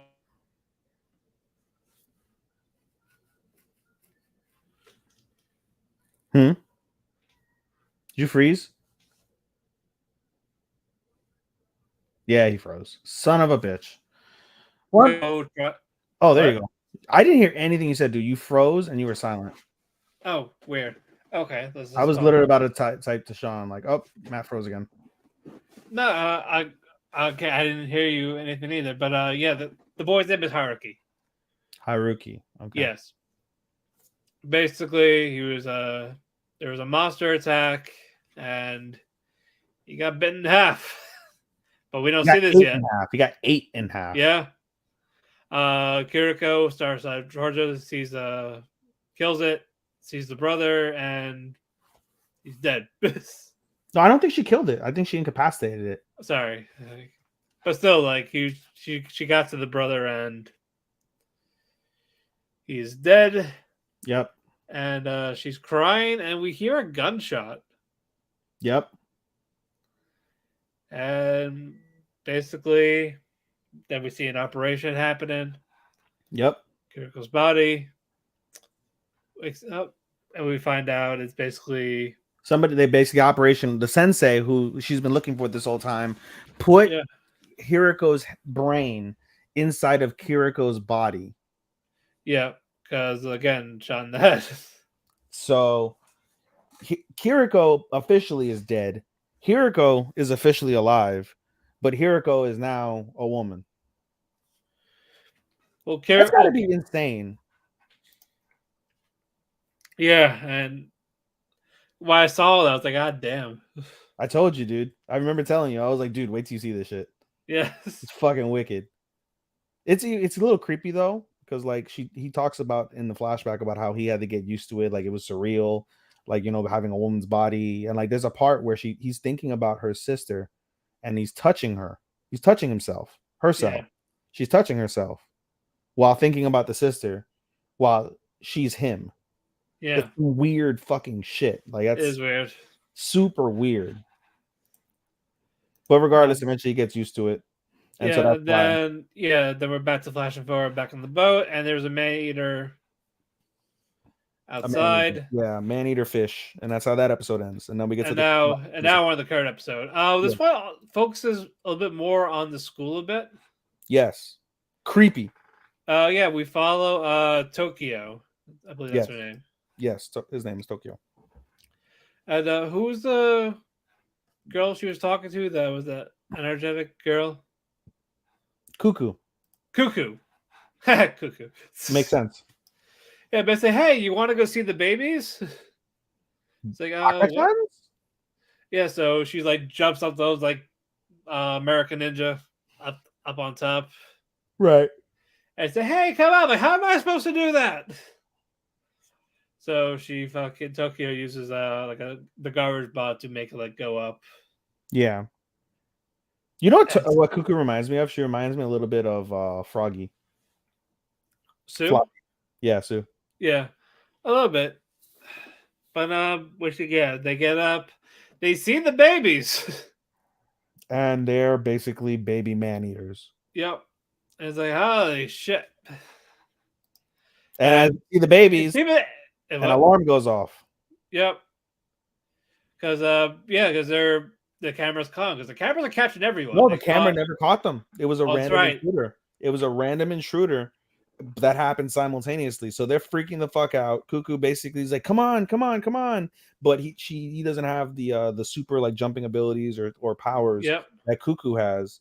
And so eventually, like, he just stays frozen, and like they build up the tension. Like they open a door, but there's nobody in the door, and you see Tokyo just stuck. He's like, what the fuck? But nothing happens. The alarm goes off, and Froppy's like, or not Froppy, wow, fucking Cuckoo is like come on, let's go. And he leaves a boot print on the wall as he's basically being helped up by Cuckoo. And as he's leaving, you hear the little man-eater baby that he was basically like interacting with say his name, Toki. Oh, yep, very ominously.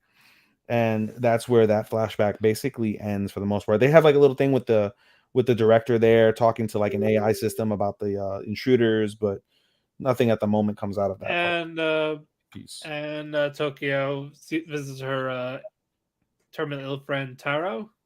Yes. Oh, that's another big piece. Yeah. And keep in mind, like they've established that like that homosexuality is completely fine. We constantly see these two particular girls making out for whatever reason. Even the security system finds out. They're like, oh, where did they learn this from? Yeah, where did they learn this from? Like, what made them want to kiss each other? That's weird. But nothing of it, nothing crazy. And so we see Tokyo and his friend. He's got the terminal illness, whatever that is. And he basically like tells him like, hey, like I'm not going to be long for the world. And I want to tell you something. She, not a he. Is it a she? I believe Taro's a she. I think Taro's a he. No, sorry, it's a he. Sorry. Yeah, Taro's definitely a he. Yeah. And so he basically goes. I think he did kiss him.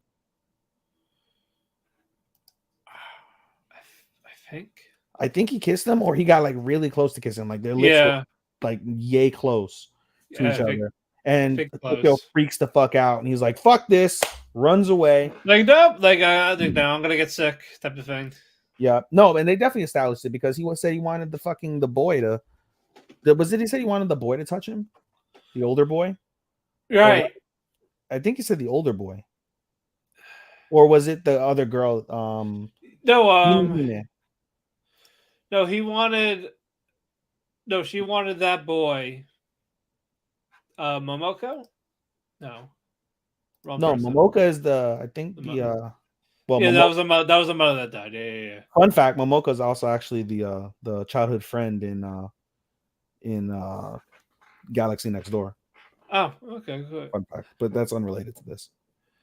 It's not Robin. It's either Mimihime or the other boy that has the silver hair. Oh, it's silver hair. Yeah, like silver white. Yeah, no, it's Shiro. Did he say him or the girl? Him. So he wanted him to touch him. She wanted him to touch her. Shiro. Tokyo wanted Shiro. But Shiro is a guy. Shiro's a guy. I said Yeah. Tokyo's a girl. The sick one is a guy. Tokyo's not a girl. Tokyo's a dude. Tokyo's the little boy. No, Taro is the dying boy. No, I said the little boy, not the dying boy. Oh. It was boy. It was definitely boy on boy the first time. And then I thought when because basically he runs away, the older guy who does the drawings, whose name I don't know, I forget. He sees that and goes up to him and is like, yo, what's going on? Explains what happens. And he's like, it's okay. Like, you're going to want to, like, it's totally normal. Like, even, between others, boys and boys, girls and girls, boy and boy, like, it's fine to, like, have a desire to be wanted and to touch and be touched and stuff like that. So, like, it's all good. He just, that's just the way he wanted to show his feelings for you. And so he's like, oh, I hope that, like, somebody, like, touches me. And then he's like, who's that? And then she's like, "Oh, I hope." Tokyo was like, "I hope so and so touches me." And it's Kona. It's Kona. That's the name of the boy. That's the name of the boy. So he said, and he definitely did say Kona. He's like, "I want Kona to touch me." So he basically wanted the older boy to fuck him. Tokyo's a girl. Tokyo's not a girl. It's a dude. A lot of people saying her in these things. Tokyo's a nigga. Oh shit, Tokyo. What? Tokyo gender female. What? Yeah, there you go. What? It has a boy haircut, but it's a girl. What? Shiro's the boy, the white hair boy. What kind of shit is this? What kind of gender bender fucking fluidity shit is this? God damn it. I forgive you. It's so confusing. I accept your apology.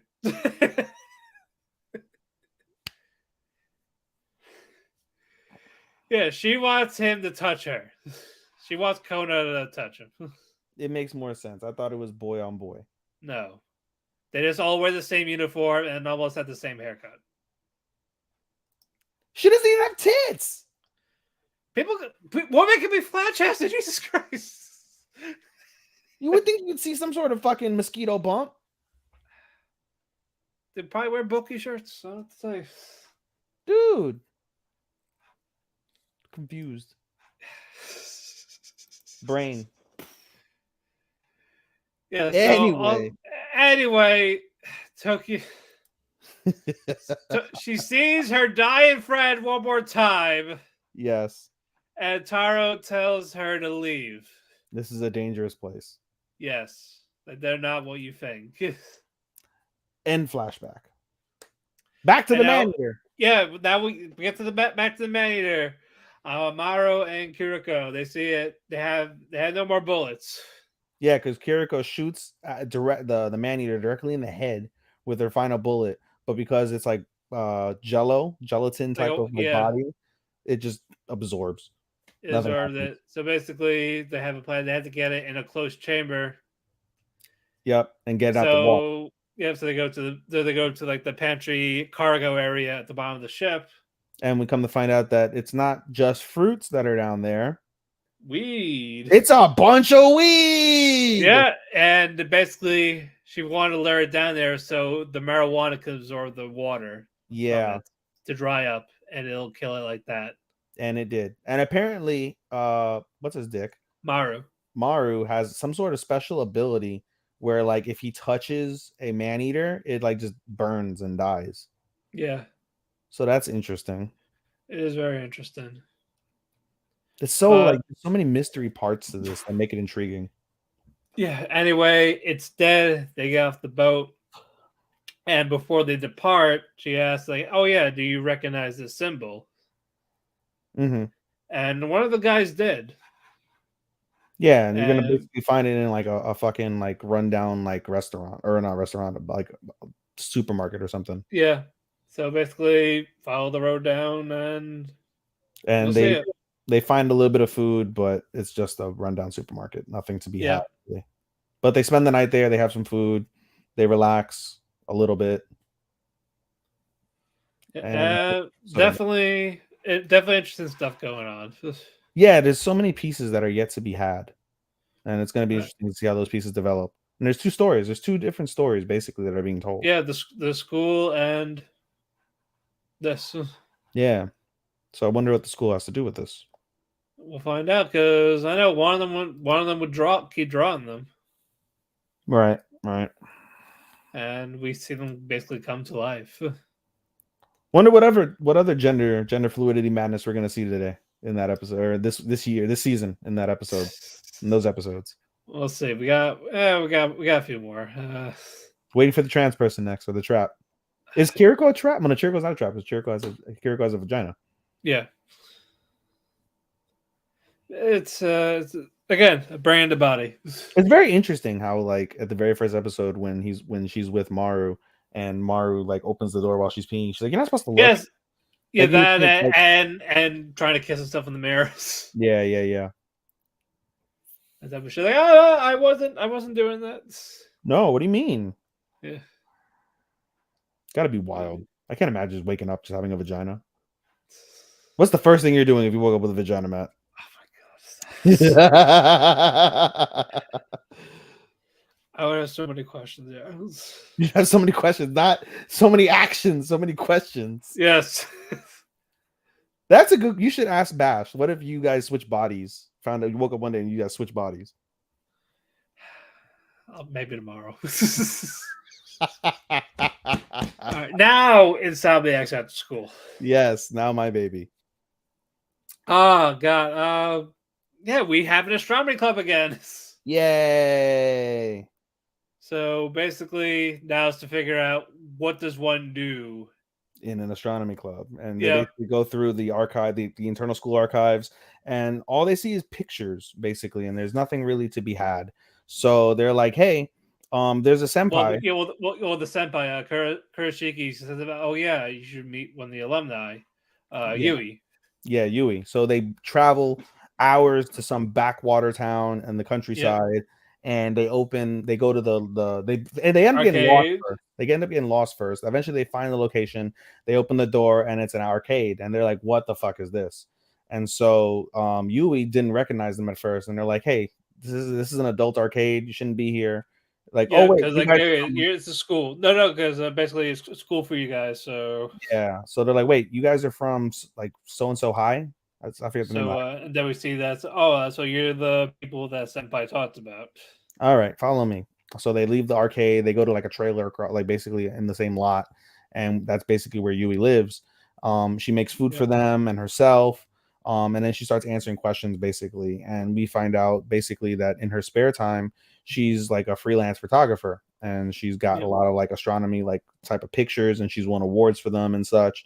And so her job basically is to teach, what's his dick, Ganta how to work the camera. So they go out into like some random like place, and it's a clear night. It's a new moon, so all you see is stars. They go through the process of taking pictures and stuff, which I didn't know. Like I feel tempted to try that, right, with a camera. So they put the lens, like they mess with the settings, blah blah blah blah, and they come out with a half decent picture instead of like, because basically what's it called, Yui goes through the photos while they're still inside of the thing, and they're like, oh, like you can't focus for shit, you're not gonna get a good picture if you can't focus. And of course the one picture is of Isaki, which is fun. That's the one that's focused. But anyway, so they learn how to take the pictures, everything's all good, whatever, right? And so they go back to town.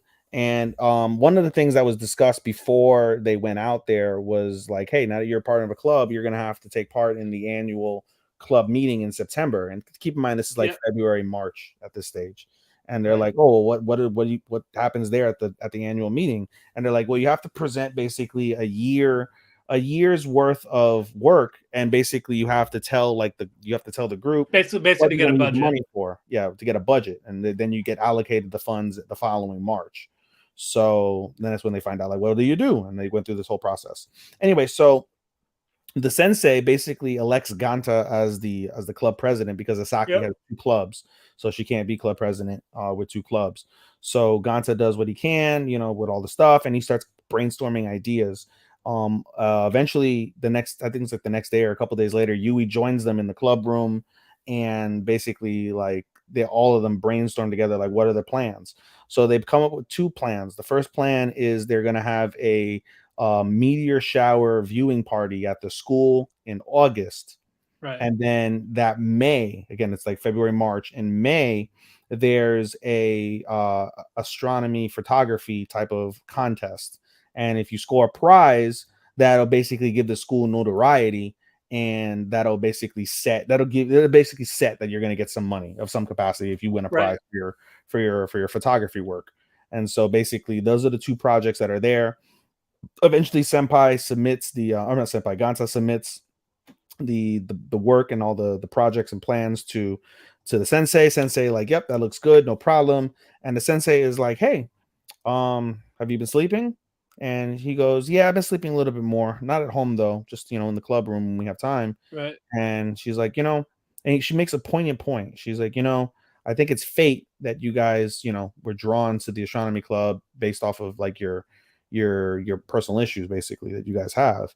And so Ganta's like, I wonder. But regardless, things go well. Eventually Saki comes back, they walk home together, they're excited, they're happy, their friendship is blooming, like things are really looking up and up. It's starting to pour at my house.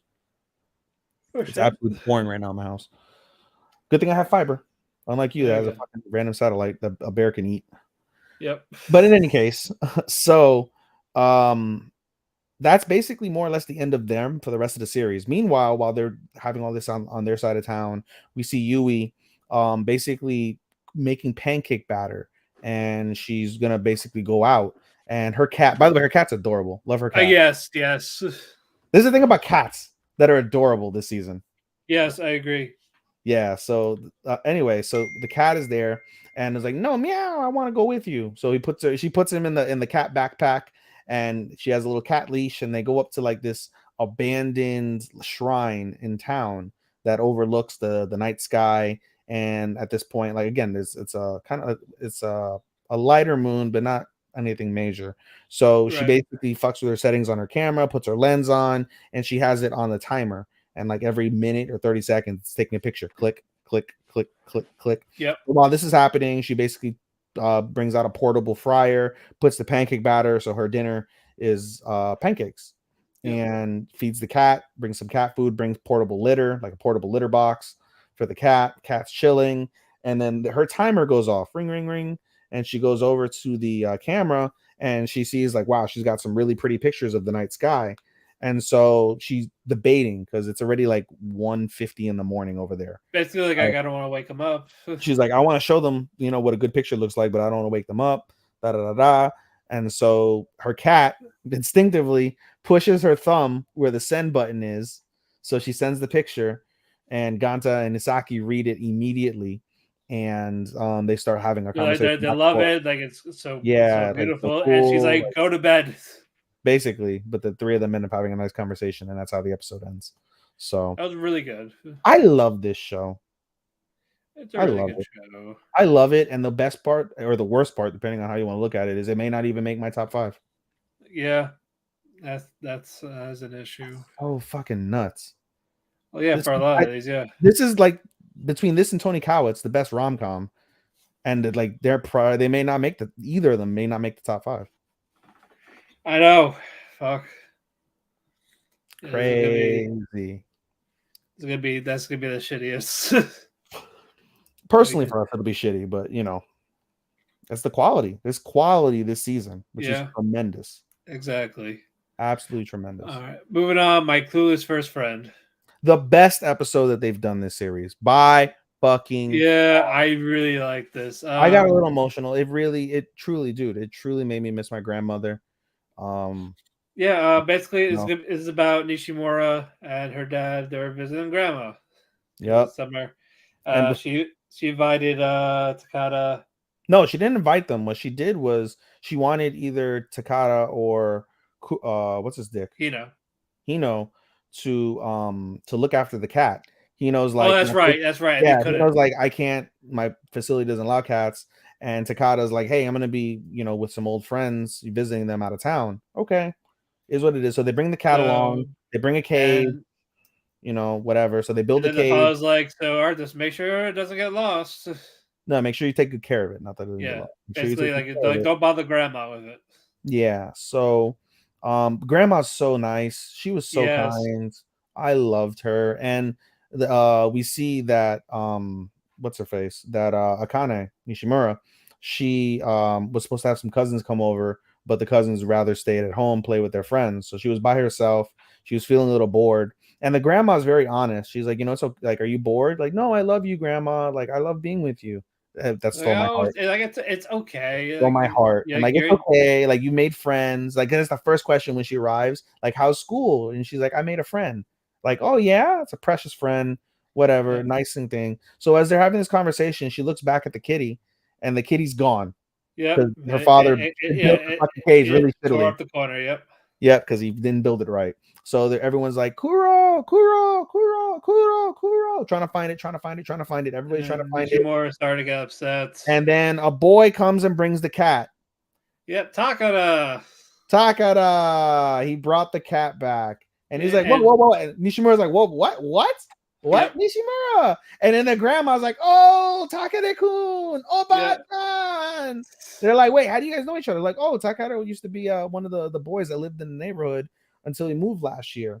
Like, you guys know each other?" Like, "Yeah, this is the friend that I was talking about." yep, Oh, wow, what a coincidence! You should go play with him. Meanwhile, the father is like, "Oh, that's the friend." yep. Like, oh, A it's a boy? boy, eh? That little boy's trying to take my girl? Yeah. And then the granny's like, "No, dude, he's chill, just Like, relax." they're fucking kids. They're 10, right? So, Yeah. whatever. So anyway, so they end up having fun. They go out all around the town and all their little adventures. Like, everything's all good. By the way, it's cute. We skipped the part at the beginning where basically Nishimura's in her side and she's like, I wonder what Takada's doing. And Takada's like with Like his play friends. like And she's like, Pokemon Go or something like that. yeah, DS with the yeah. sister And they're and like, oh, everyone. I wonder how Nishimura's doing. So that was cute. Anyway, the next day, Nishimura and her father are going up to the family grave. Don't know Yeah. what for what yet, but they're going to the family grave. And of course, Takade comes through and he's like, oh, Nishimura, let's go play. And first the boy is or the father is skeptical, but eventually he's like, all right, go play. So he goes and pays respects at the family grave by himself. And later on, after Nishimura and Takeda are like, done playing, they go to the family grave Yeah. and they go through the entire process. And as they're And there, she's like, I don't know if I did it right. yeah, no, because no, Takeda is like, oh, you're doing everything perfect. And she's like, no, I know the process. I Yeah, didn't like do it. yeah, like I'm using tea instead of water. Yeah, whatever. And she's like, oh, and then she mentions very casually, like, yeah, I'm visiting my mother. Huh? And Takeda is shocked. And she's He's like, like, what do you mean? I lost my mother. And she proceeds to tell him the story. Like, I lost my mother when I was young, but I know a lot about my mother because my grandma would show me pictures and my dad would tell me stories about her. So in essence, I'm like kind of her replacement. And when she says I'm kind of like her replacement, something just like clicks Like, with yeah, because he remembers like people calling her the the Grim Grim Reaper, Reaper. And and how casually he said it to her, yeah, and he and becomes he's like, inconsolable. I like did I? Yeah, like I've been basically, I feel like I've been making fun of you, and he becomes inconsolable. Like, I'm so sorry. Like, he's just bawling, crying, I was and like, oh, you sweet boy, no. Dude, I felt bad. I was like, wow, Yeah, he got it, and it hurts. I was like, fuck. So Nishimura is like, no, it's okay. Like, I knew you, like, you didn't know, like, you didn't mean it from a bad and you didn't mean it way, that way. Yeah. and he didn't mean it that way. But just the whole time, he was just depressed, and he was just, oh man, I'm such a bad friend. Like, how can I call you a friend? And I'm making fun of you. Da da da da. So the whole rest of the time, they hold hands. It becomes nighttime. We see the light bugs, and those are fucking really pretty Yes. amongst the back sky. And they're walking the roads against the street lamps, so they have light so they don't get lost. And they're holding hands this whole time. And you hear a monologue from Nishimura like the whole time. And again, the narration of this is very similar to the other show where they talk in past tense. So she's like basically said the whole time that we were walking, we were holding hands. The whole time we were holding hands, my heart was beating out of control in my chest, you know. And then she says to herself, I wonder if Takeda feels the same thing. End Like, episode. oh, you're really good. Really cute. That was so wholesome, dude. So wholesome. It almost I got a little emotional. Didn't cry, but I was I was a like, little oh. emotional watching that episode, dude. That was by far the best episode of the season so far. That was incredible. Right. All right. Speaking of incredible, Megumin. This is the comedy. Well, you're watching what show are you watching? That's Marshall. Yeah, Marshall's probably gonna win your comedy. I already have this feeling, this premonition that it's gonna win your comedy this season. This is funny, but I'm not. I feel like they're holding. It's not back. Konosuba funny. Yeah, it's not Konosuba funny at all. No, but it's Konosuba humor. Yeah, it's Konosuba humor, and that's funny. Yes, and it is funny. I laugh a lot because I'm not watching very many comedies, so I get my chuckles from this. Right, but if I saw Mashal, I'd probably laugh too. But we made our picks. Yeah, no, we made our beds. We made our beds. Time to sleep in them. Exactly. I'm missing good one. I'm missing Marshall. I'm missing Yamada, which is another talked about one. Level 99 Yamada. And then I'm also missing Skip and Loafer, which you and Sean absolutely adore. Yeah. And I'm just like, I would watch Skip and Loafer, but I wrote it off after the first episode because of fucking Rainbow Puke. I was like, nah, I'm good. Don't want to see that. No, it's definitely a lot more than that. That's also another one that I find really funny. Skip and Loafer. Yes. I thought that's your wholesome one.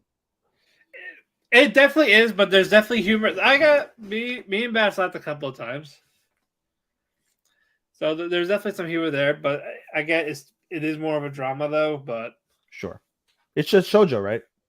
Yeah, it's a show. No, it's a seinen. Oh, anytime I hear seinen, I think semen, like Siemens energy. Yeah, no. Anyway, we digress. But basically, Yuyun is upset. Are we doing just the most recent episode? Well, what really happened in the last week's?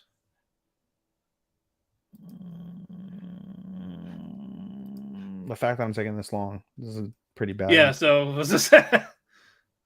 Well, we did talk about in episode 2, I think it was, when they're fucking shooting fucking the guy, the fucking sweet owner is shooting magic from his fucking baguette. Yes, no, I think in only episode 3 it was the stalker guy that was like that was. Oh yeah, like freaking creep. Yeah, that. I mean, that was funny when he basically the girl kind of like she's oblivious to his advances, so that's kind of funny, but that's not really mentionable. Yeah, Buko Ori, stuff like that. Bukakori or something. Bukoro Ori. Here, I got it. Give me a moment, I got it. Actually, no, he's not on the cast list. Yeah, it's Bukkorori. You might as well call him Bukaki. Bukori. I know you're trying to be. I know you're trying to be. I know the Ishi. Yeah, I know you're trying to be Cornet. It's not working out. Just call him Bukaki. Bukaki. He's a baby shower. Okay. What? But yeah, Union's upset, and basically they get the top 3 for that test, and Megumin talks about how she needs 4 more skill points to learn explosion. Yep. And she gets first place while Union is not on there at all. Like, she's not top 3. No. So basically, hey, what gives? Why you like this? No, but we don't find out to the end. So basically, no, but she's asking her. It's like, hey, yeah, like you're the smart one here. Why didn't you make it? Yeah, but meanwhile, around. Yeah, but meanwhile, she's like, hey, I need to talk to you about something after school. So she talks to her after school and basically says that her new friends. Well, first is like, so how does friendship work? Like, oh yeah, like what does one do? Yeah. It's like, this is the saddest thing you've ever asked me. Seriously. It's like, no, like, it's not that. Hey, give me 2 seconds. I'm gonna get a new vape while you talk. Yeah, and now it's basically this is where she's talking about the money. Like if you had to help someone, how would you do it? And basically make them like, oh, you commit like if they're starving, you starve with them, that type of thing, or go to extreme lengths to be friends. And basically, this is where Union's talking about how two of her classmates are asking for money for medicine for one of the students' brother. And basically, she says she feels uneasy about wanting to give it to them. Basically, it's like she wants to know basically if there's anything else she could do. Right. Like instead of giving money. And basically, it's like, it's what's the worst that could happen? Basically, just give it to them. Yeah. And she does, and they're like, "Oh, thank you. We'll pay you back." And Union's like, "Oh, don't worry about it. Like, don't pay me back." Basically, Megumin hears them talking while she's not there. It's like, "Oh God, like I'm feeling guilty." It's like, what do you mean? Like, oh, like it's too late now. We can't go back now. Right. And Megumin stops in and says, "Hey, I heard all that shit." And basically say why you just make medicine and all that. Mm-hmm. It's like we don't know. Like, we basically just didn't want to give the money back. Mm-hmm. So they don't right now. And now we're in a potion class. Yes. No, the funniest parts. Yes. So funny. This is so funny. Basically, it's like, all right, make whatever you want. Basically, Yeah, make whatever you want. Basically, they had this animals. We need this. Yep. And then they see a duck. And it's a nice looking duck. Yes, and basically a diction. Ducksin, stuff like that. It's like a ducksin. Is that a real duck? That's got to be like a fake duck, right? For their world. It looks like a real duck, but just has it looks like a real duck, but just has a spring onion on their back or something like that. Yeah. Basically, say, we need something from the Duxes, so Megami just starts to try to rip his head. Like, no, we don't need that. Don't do it. No, we don't. Yeah, Yudi's like, no, don't do it. It's a cute duck. Why would you kill the cute duck? All right, if we don't need it, like yeah, and the other girls saying like, that Aura is like, oh well, you know that it tastes really good in the cuisine world. And then of course Union's like, yeah, and I heard if you kill one, it gives you skill points. It gives you mad skill points. And Union savagely breaks its fucking neck. No, Megami does. Megami breaks like traumatized. And Union's like, Union no baka! And she's freaking the fuck out and sad and shit. Meanwhile, she's like, ooh, I got my points. Yep. And now basically Megami sees the two girls again, has a potion, and I was like, okay, now give the money back. Mm-hmm. So they do eventually. And she gives it back to Union. Mm-hmm. And they, oh, how can I repay you? No, she's like, oh, I'm gonna treat you as a thank you. Yeah. So basically, she's spending more than what she with this buffet at this restaurant, like one of everything on the menu. Yep. And they're like, wow, you have an appetite. And they're like, no, it's more like if it's available, eat it. Yep. Like, oh, you poor girl, literally. Yep. And so the union's like, it's fine. Like she'll pay for it. Yeah. So then the two, they start walking home and they have a conversation basically, and they're just kind of like, and then Union reveals like, hey, I flunked that test on purpose so I could graduate with you. And Megumin's like, she's like, what? Oh yeah, because she didn't realize how close she was. Like she was like close. She's like, yeah, I only need 3 more points. And she's like, what? Like I thought I was only 4 behind. I thought you were only 4 like me. You're like, no, like the fuck? I got 2 points from that duction alone. Yeah. So then Union thought this is where Union talked about how she got the potion. I forgot the for the top 3. Yeah. You get a skill potion, and if you drink the potion, it gives you skill points. Right. Yeah, and so she's like, I'm only 3 behind. Like, oh, I thought I was trying to graduate with you. That's why I had 4. That's why I held myself back. They're like, why would you do that? Do you not take this rivalry seriously? And they get into like a little fist fight, and Yun actually wins. Yep. And For the then first Megan time, was she like, beats Mega "They Man. are fine. I surrender." Then as soon as you gets, I was like, "Oh, by the way, of course I did eat, so I'm at half strength and all this." Yeah, and she's like, "Oh, quit making excuses, whatever, right?" And so then, as they're walking back, they see another dungeon. And she rips that. Then she breaks that one's neck too. She's like, "Look, I got dinner." Yeah, but unfortunately, Dinner is not going to matter because at the very beginning of the episode, when Yun goes to school, she tells her sister, like, "Hey, stay home, look after the house." Okay. yeah, Sister and doesn't listen. then Sister goes gallivanting. then the teacher said, "Hey, there's a dark demon army around, so Yeah, don't go out." Basically, be careful. And of course, as they're walking home, they see a bunch of flying demons flying toward the village. And so Megumin takes Yun back to her house, and her house is all fucking destroyed. And no Yeah. sister to be found. Konoko. End episode. yeah. It's like, oh, okay, it got real quick. The ducks were hilarious. That was by far Yes. the hilarious thing. Yeah, that I laughed pretty good. I laughed. Yeah, hell yeah. That was funny as I fuck. was like, oh man. Okay, Gundam. This, oh man. It keeps getting darker and darker. Yeah, this one we're on current episode. Yes, we are. I'm caught up on everything, bro. Isn't it wild?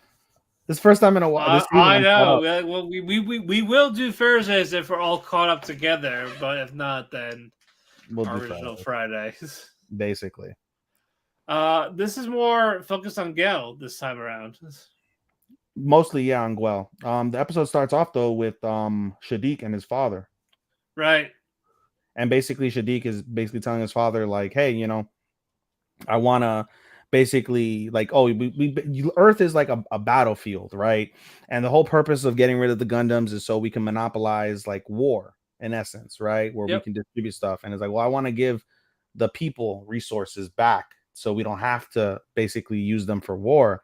And his father's like, oh, well, you're just like half earthy, and of course you're gonna want to say that. And he's like, no, like I'm gonna seize power, and I'm gonna seize your power in order to do that. Yeah. As he stands on top of the desk above his father who's in the wheelchair. So it's very ominous from that standpoint. But then basically the episode shifts to the rebellion, and the rebellion also poor Nika getting her ass kicked by Nika getting her ass kicked by the surviving Earthian that's at the school. because they blaming her for Sophie dying. Basically, yeah. I was like, oh man, like, she deserves it at the same time. I was like, oh, she deserves an ass whooping, but not one that bad. Yeah, like she's been the target for people lately. Well, she's an idiot. Now we're at the Resistance. Sorry. Yeah, now you're at the Resistance. No, that's a fair point. Now we're at the Resistance. They're at a refugee camp, basically hiding out, and they're aware, like, hey, the team is gonna come after us. Like the stations are gonna come after us. We got to figure out what to do. Blah blah blah blah. And it focuses in particular on like their best pilot, right? And the best pilot basically entrusts somebody to two different orphan kids. And we see the person that they entrusted him with is Guel, and basically they're using Guel as a bargaining chip, right? In case they have to bargain with the Spatians for something, right? And basically Guel hasn't eaten in 3 days, and he keeps muttering about his father, and so basically it's his fault. Sorry, it's his fault. Yeah. So the best pilot, whose name I'm forgetting, do you remember his name? Which one? The pilot, the Earth pilot, like the father type figure. Not the father type figure, the badass that was basically the guy fighting the Spatians that episode. So while Matt looks that up, do you remember his hair or anything like that? Brown hair, had a scar on his face, kind of buff. We find out later on that he's a former Spatian himself, and he basically abandoned the space people. I think it was from Shadiq's father's thing. He abandoned them because he was a hothead and he had his own ideals, and so he ended up joining the Earth forces. Anyway, so while he does that, so the guy opens up Guel's mouth and starts jamming food in his mouth, and of course Guel throws up. That was gross. Yeah, he's like trying to make him eat. Like, hey, Papa, yeah, like, you're not gonna die because of you're not gonna die on us, motherfucker. And so while this is happening, Miorine meets basically her father's number one guy, and she's like, I want you to tell me what Quiet Zero is.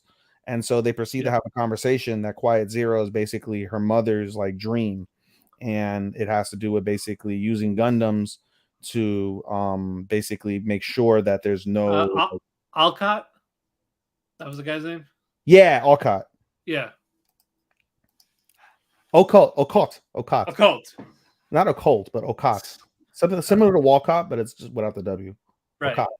Anyway, so we proceed to learn basically that Project Quiet Zero is his mother's dream, and that her father basically wanted, no matter what it took, no matter how many lives he had to sacrifice, he wanted to always maintain her mother's dream. And so that's her mother's dream basically that they're going on, but in a very like kind of like serious and emotional moment. His number one, Delling's number one guy, basically tells Miorine like, hey, you don't have to follow in your father's footsteps. You're your own woman. You can make your own decisions in terms of what you want to do with this knowledge. And so that gives Miorine something to think about. Meanwhile, the Spatians have caught up to the terrorists, the Earth terrorists, and then one of the Earth terrorists goes nuts and engages when he's not supposed to engage as the refugees are being evacuated.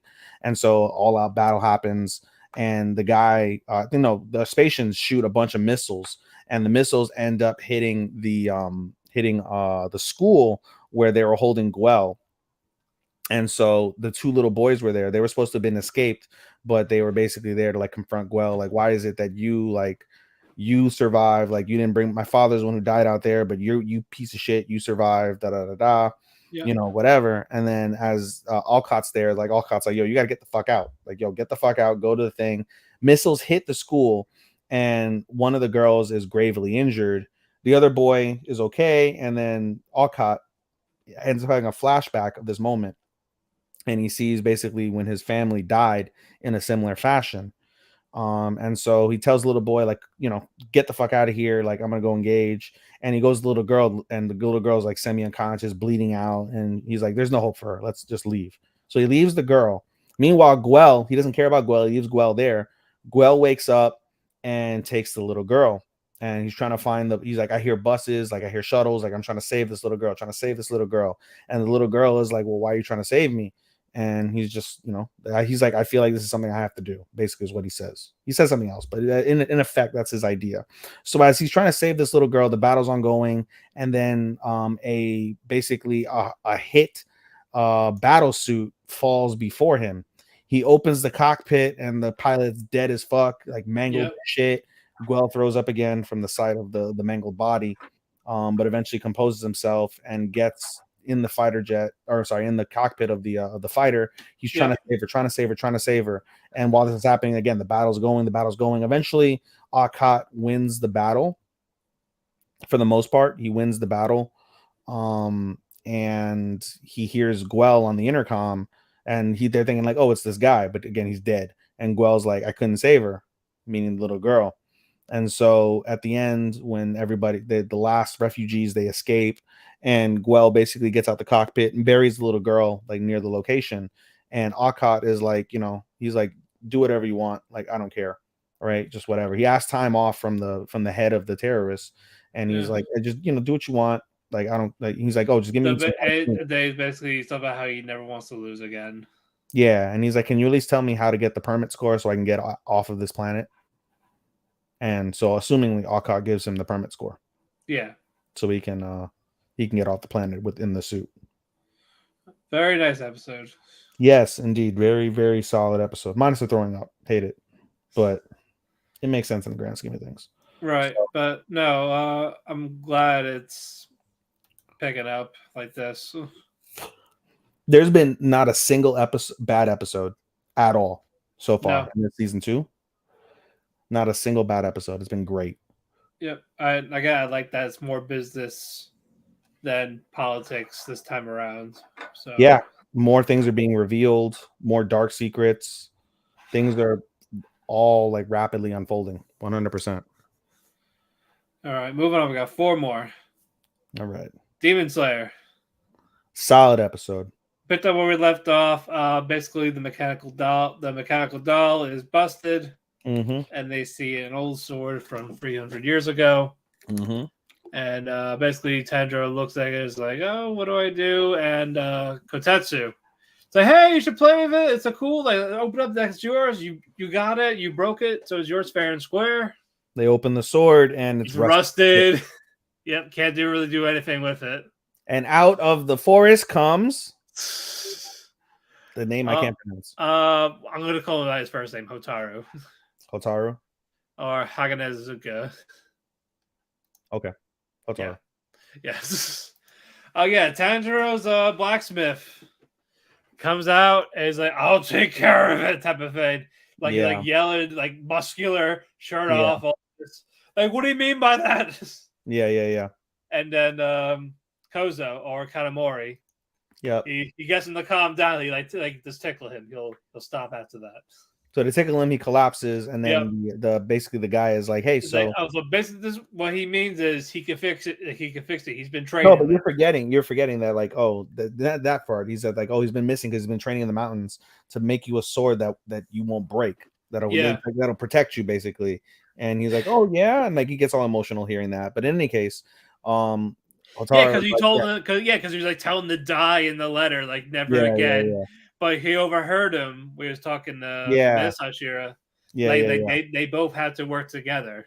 Yeah, basically. So hearing that appreciation for his work made him want to work extra hard for him. Yeah. Anyway, so he tells Tanjiro, he's like, hey, like it's gonna take me 3 days and 3 nights to polish this sword. I guarantee it'll be absolutely perfect by the time. The polishing is in the meantime his family technique. In the meantime, use this sword, and it's basically the sword that he had commissioned to be worked on anyway.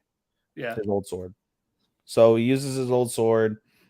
Things are going pretty well for the most part while they do that. And he's trying to fucking talk to Genya while Genya is basically being Bakugo, saying, "Go away." Shine! Yes. Like, shut up! I don't care. Die! Yes. It was funny. That's why I was like, Bakugo. It's like you broke my arms. Like, but you deserved it. Yeah, you did it before. You deserved it. He said it in like such a happy way. He's like, "You deserve it." Yeah, basically. He's like, "Fuck you!" Throws him out. But he's like, I thought we were friends though. Yeah, so he gets trying to be so friendly to him. And so while this is happening, at the same time, there's one of the random swordsmen coming out of the onsen, and he's walking down the stairs of the onsen. He sees a vase. If you saw the previous episode, that is the upper 4. Yeah. Or at least a piece of upper 5. Oh, it's 5 and 4 working together? Yeah. I didn't realize that. 5 is the vase. Oh, okay. 5 is the vase. Yeah, the one that's all panicky is 4. So there you go. So basically, number 5 tries to eat the swordsman, and he spits him out, and he's like, "Ugh, of course I knew your flesh wasn't consumable." He's dead. But yeah, he's all mangled to fucking like twisted up and fucking beat the shit. Like he's dead. So while this is happening, Tanjiro is braiding Nezuko's hair, and we see Buchiro. And he braids it in the same style as the Love Hashira. Yeah. And that was funny. That was cute. And so they end up falling asleep.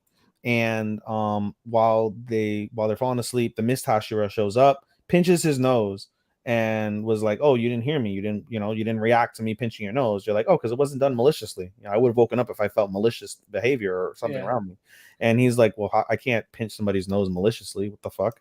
Yeah. So they're like, "Hey, have you seen the swordsman?" Basically, Kanamori. I was told Kanamori is my new the guy who basically got killed. Yeah, so I was like, "Hey, so where is he?" Basically, you saw him last, so yeah. And he's like, "Hey, well, I was gonna look for him coincidentally enough too, so let's go find him together." And as this is happening, the upper 4 comes over, and he's like trying to sneak in. He's trying to sneak in, and they're like, "Wow, we didn't sense him or anything. What the fuck is going on?" So Tanjiro manages after the Mist Hashira fails, Tanjiro successfully manages to cut his head off, except it grows. Actually, it cuts its head off and it multiplies, ends up being 2.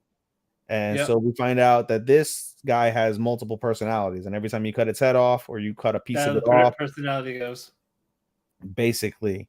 And so it becomes being like two upper 4s versus the Mist Hashira and Tanjiro. They try to get the jump on him, doesn't work out.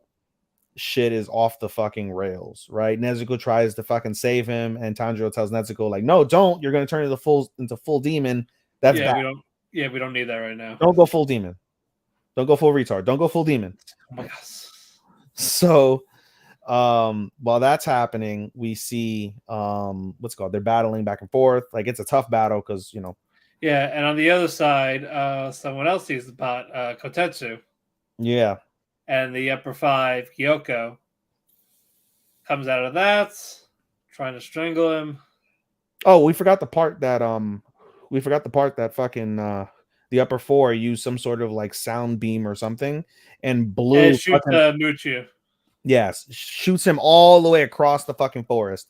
He's gone. So it's literally just Nezuko and Tanjiro versus the two upper 4s. And while the Mist Hashira is trying to get back, he sees the kid with the upper 5. Yeah. And he's like, no, it wasn't with the upper 5. He was just with some random demon. The pot demon is the number 5. He wasn't with the pot demon. He was with a fish. Oh, okay, sorry. That ugly look. And at first he's like, oh, like, you know, hey, the kid's low priority. I need to save the village chief. That's number 1. And then after I save the village chief, then I need to save the high end villagers that do the great work, right? Yep. And they remember his conversation with Tanjiro. He remembers the conversation that Tanjiro had that moved him, that said, like, hey, you know, like, I do good deeds and I'm a good person because of the fact that I feel that when I do these good things for good people, like, that's going to come back and only help me in the future when I need somebody to do something good for me.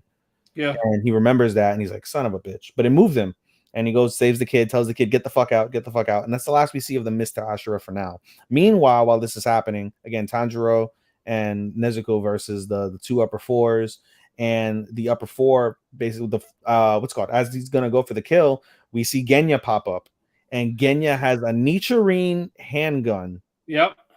And he shoots the handgun, blows the heads off of both of the upper 4s, but he doesn't do it in succession because, again, with multiple heads, you have to cut the heads off simultaneously in order. Yeah, but now they multiply. So now there's 4 of them. Now there's 4, and so Genya gets fucking stabbed in the chest. And Tanjiro gets one of the upper 4s can fly now. So he grabs him and he flies. And he tells Nezuko, go save Genya, as Genya's getting stabbed in the fucking chest by the other upper 4. And then the flying upper 4 is like, hey, you know, look at you being so selfless. That's not gonna help you, motherfucker. Tanjiro manages to cut its like talon off of him and he falls. And he basically tries to grab onto a tree, but the momentum is too much, and he falls like basically stomach first on the ground. And so with that supersonic hearing blast that he received, he can't hear. He's got a bloody nose. He's still not 100% recovered. He's getting beat the fuck up. So he's like, I can't. He's trying to scratch and claw his way up. Meanwhile, from the talon that he cut off, the upper 4's head fucking is like, I'm back, motherfucker. He's gonna go do another fucking sound beam. And that's where the episode ends.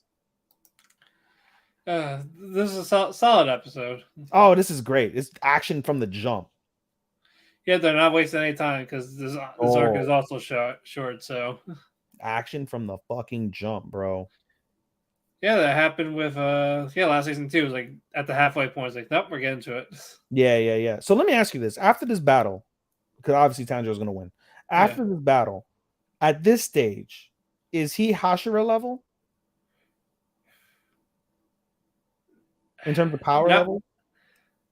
After that's what I'm saying. After this battle is complete. Yeah, but they don't get they're training, but they don't become like full Hashiras now. So they're gonna be trained by them. Oh, well, thank you for spoiling that. Yeah. Well, I just asked, are they Hashira level? No. You could have told me they're junior Hashiras, and I would have been like, okay, what does that entail? And you could have been like, in training. They're in training.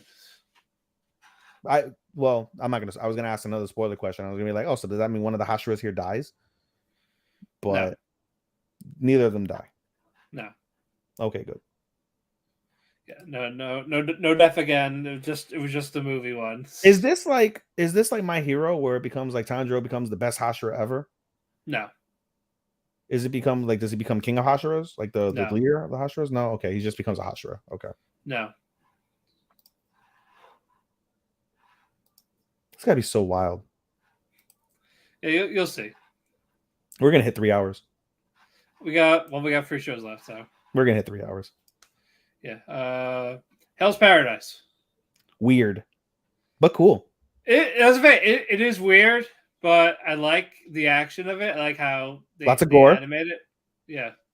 Of course, Mappa anime equals blood. At this stage, that's what that Mappa blood. Yep.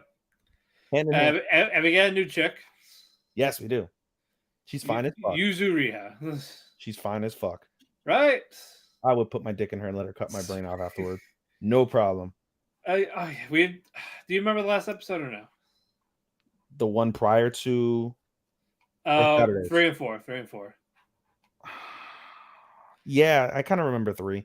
3 basically revolves around what's her name? Let me go find her. Let me find her. The assassin? Yeah. No, Sagiri. not the assassin. Not the assassin. The one Sayanome who's with him. Sagiri? Yeah, that's Sagiri. Oh, sorry. I didn't hear. My bad. Yeah. Sagiri. So it focuses around Sagiri and Gabimaru. And basically, of course, they take out one of the other prisoners. Yeah, they take out one of the prisoners that goes to attack him, and basically Sagiri is very like, you need to follow the rules. You need to follow the rules. You need to follow the rules. Like you have to be tied up. You can't take your arm. And then Gabimaru was like, "That how can I fight then?" Yeah, so he ends up beating the guy with his hands tied, which is pretty fucking cool. And then afterwards, they end up getting into a battle. Sagiri and Gabimaru, they get into like this back and forth battle, and eventually Gabimaru wins the battle. And as he's going to kill Sagiri, he throughout the battle, he has hesitations and he has emotions, and he's trying to put them away because he's thinking about his wife and the words that his wife said. While he wants to kill her. And eventually those words like overcome him, and he ends up not killing Sagiri. And then as this is happening, basically a bunch of fucking giant, what do you even call them? It was like insects with human faces. There's giants with human faces, and then giants like that centipedes, are stuff like that. Yeah, it's like it gets fucking weird. One of the other prisoners gets bit by one of the insects, and he figures like, oh well, fuck this. Cuts his own fucking wrist off. Cuts his hand off from the wrist. Yeah, cuts his hand off from the wrist, and he's like, nope. And then basically all the people like they again got awoken at some point for some reason, and so that's where that episode ends. The episode, and fucking Sagiri's mentor died. Yeah, that's true. Yeah, he got Vegeta'd. Who was it that killed him again? Did he have like blonde hair? No, not the blonde hair guy. The blonde hair guy has his brother. We find out in this latest episode. Yeah. I'm trying to figure out. Chube is his name, but it's Aza. We call him Aza. It's easier. Aza and Toma are linked together. Yuzahura, and then that geeky fucking fat one, Sayanome. I don't remember, but it was somebody else that was like super duper killer. Yeah. Not. Was it the giant one? I think it was the giant one. Oh, the guy that cut his own hand off? Yeah, no, the other one, the humongous. Roku Roda. Yeah, the big one that like slept throughout the entire battle. And Roku Roda. That's his name. Yeah, he killed fucking her mentor. Yep. Yeah. Like, what the fuck? Yeah, so basically a bunch of people are dying left and fucking right. Yeah. It's only episode 3. It was fucking great. So episode 4 picks up basically where we left off in episode 3 with the giants, and Gabimaru like realizes like, oh, like we can kill them. And so he starts just savagely fucking just like killing them. Just rip snap necks. Yeah. And then meanwhile, some of the other people, some of the other death row inmates are figuring it out. They're also doing them, killing them. And part of the episode focuses specifically on the 2 people I just mentioned previously, Aza and Toma. We find out basically Aza was a bandit, and we get his entire backstory, which is actually pretty cool. So the backstory is his father served a shogunate, and it was a crooked shogunate. And so they disgraced the shogunate. They disbanded all of his people. And so they were living in poverty. And then the mother died of illness at that point soon afterwards. And then the father, trying to avenge his shogunate, was caught out and he was beheaded. So they're basically 2 poor kids now, orphaned because of just misfortune. And so Aza picks up being a bandit. And at the time that they're going to get caught, he tells Toma, "Run, save me later." So Soma, or sorry, Soma. Did I say that right? Toma ends up Yes. becoming a Sainome, and he gets himself linked up with Aza, who's sentenced to death. So they're reunited again, and they're trying to figure out a plan to survive. And so we see Aza just mercilessly kill these motherfuckers too. And he's kind of got Toma's kind of got a brother complex because of the fact that he's always looked up to his older brother. His older brother's always been the strong one, and the one that like figure out everything. And he's just been along for the ride basically. But now he's a Sainome, and he was like a Sainome prodigy. Like he became a Sainome with only like a month of training, like all this shit. So I love his weapon too. So Yeah. So that was cool. And then the episode basically kind of focuses, as we said, on just after that, and then the other one is again Yuzuriya, the shinobi. She's like Gabimaru, and like she has information like on the bugs and all this. But basically, they form a temporary alliance. Yep, and she tries to seduce him, and they put it broke her. It's like twice. Yeah, like no, 3 times. She got put in a wrist lock 3 different times. Okay. Yeah. That was funny. And so they basically, as Matt said, if they forge a temporary alliance to try and survive, at least half of the people now are dead. Yeah. At this stage.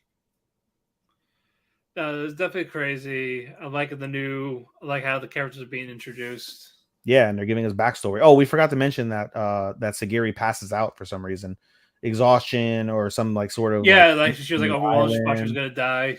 Yeah, and so she fucking collapses. And so one of the geeky Sainoma who we talked about, whose name I forget, this fat Sainoma with glasses, carries her while basically Gabimaru and what's her dick and Yuzuriha. Yeah. Yuzuriha. Yeah. Gonorrhea. They're trying to figure out what's next with the information they have. Right. But no, it's definitely intriguing. It's fun. I do. I am having a lot of fun. These are when I binge them because I always miss Saturday. I mostly miss Friday. I mostly miss Saturday and Sunday.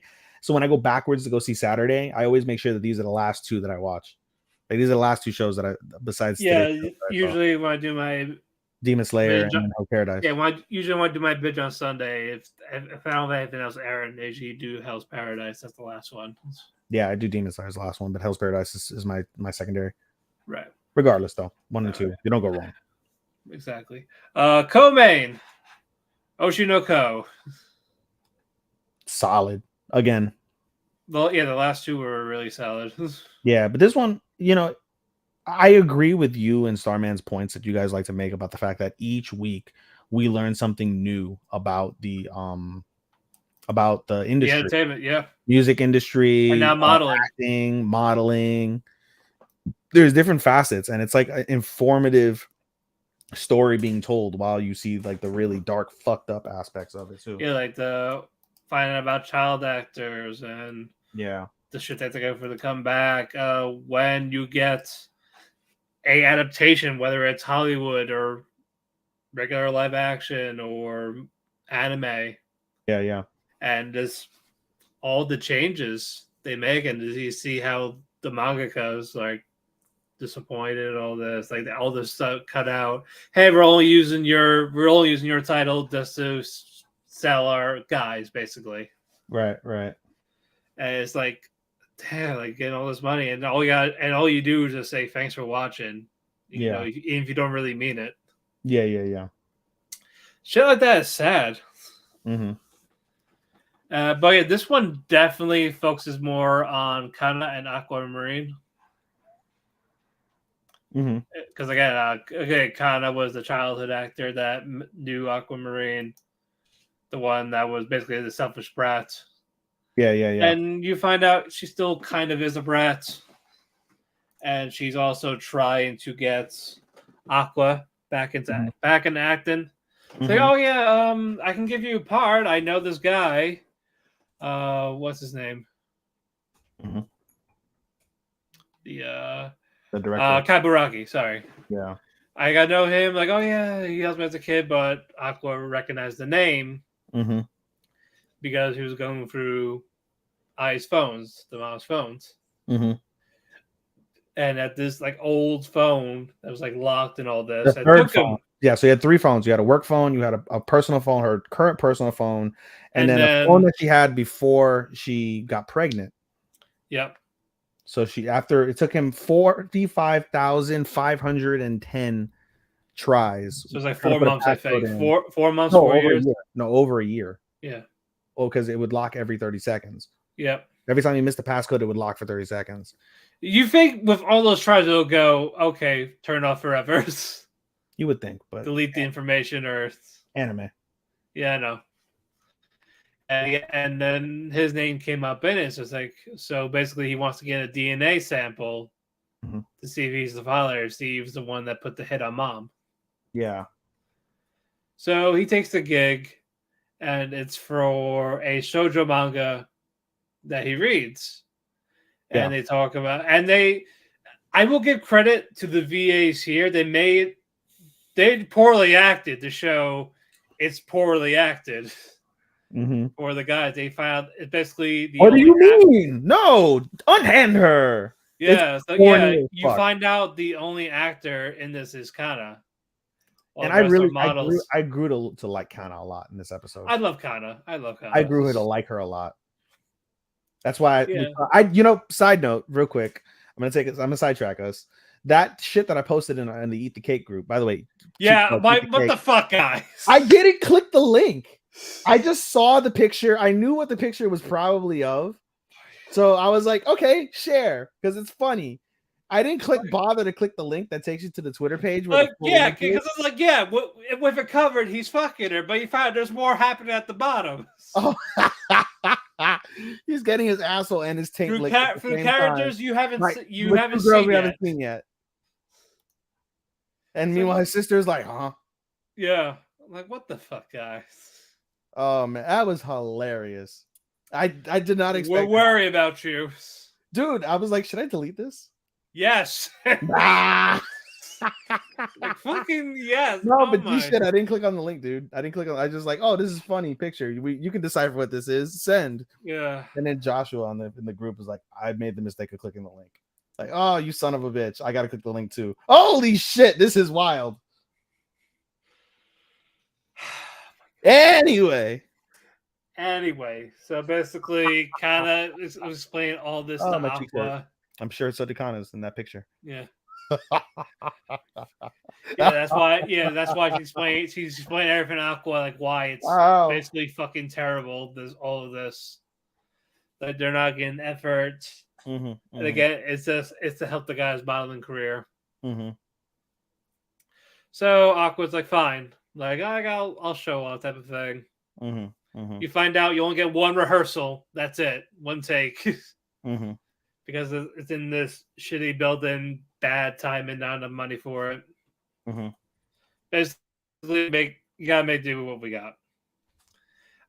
We don't see them actually act the rehearsal. It gets like a little montage type of thing. They're taking a break, and Aqua overhears Kaburagi. So he really doesn't give a shit about this. He doesn't give a crap about Kana. It's like, so, and then we see him drop his cigarette in the public ashtray. Yep. And Aqua gently gets a few cigarettes. Yep. And now basically, while I'm here, might as well do the job that I was paid to do. You go with a bang. And I think that's where the episode ended. Yeah, that was where the episode ended. His eyes got dark again.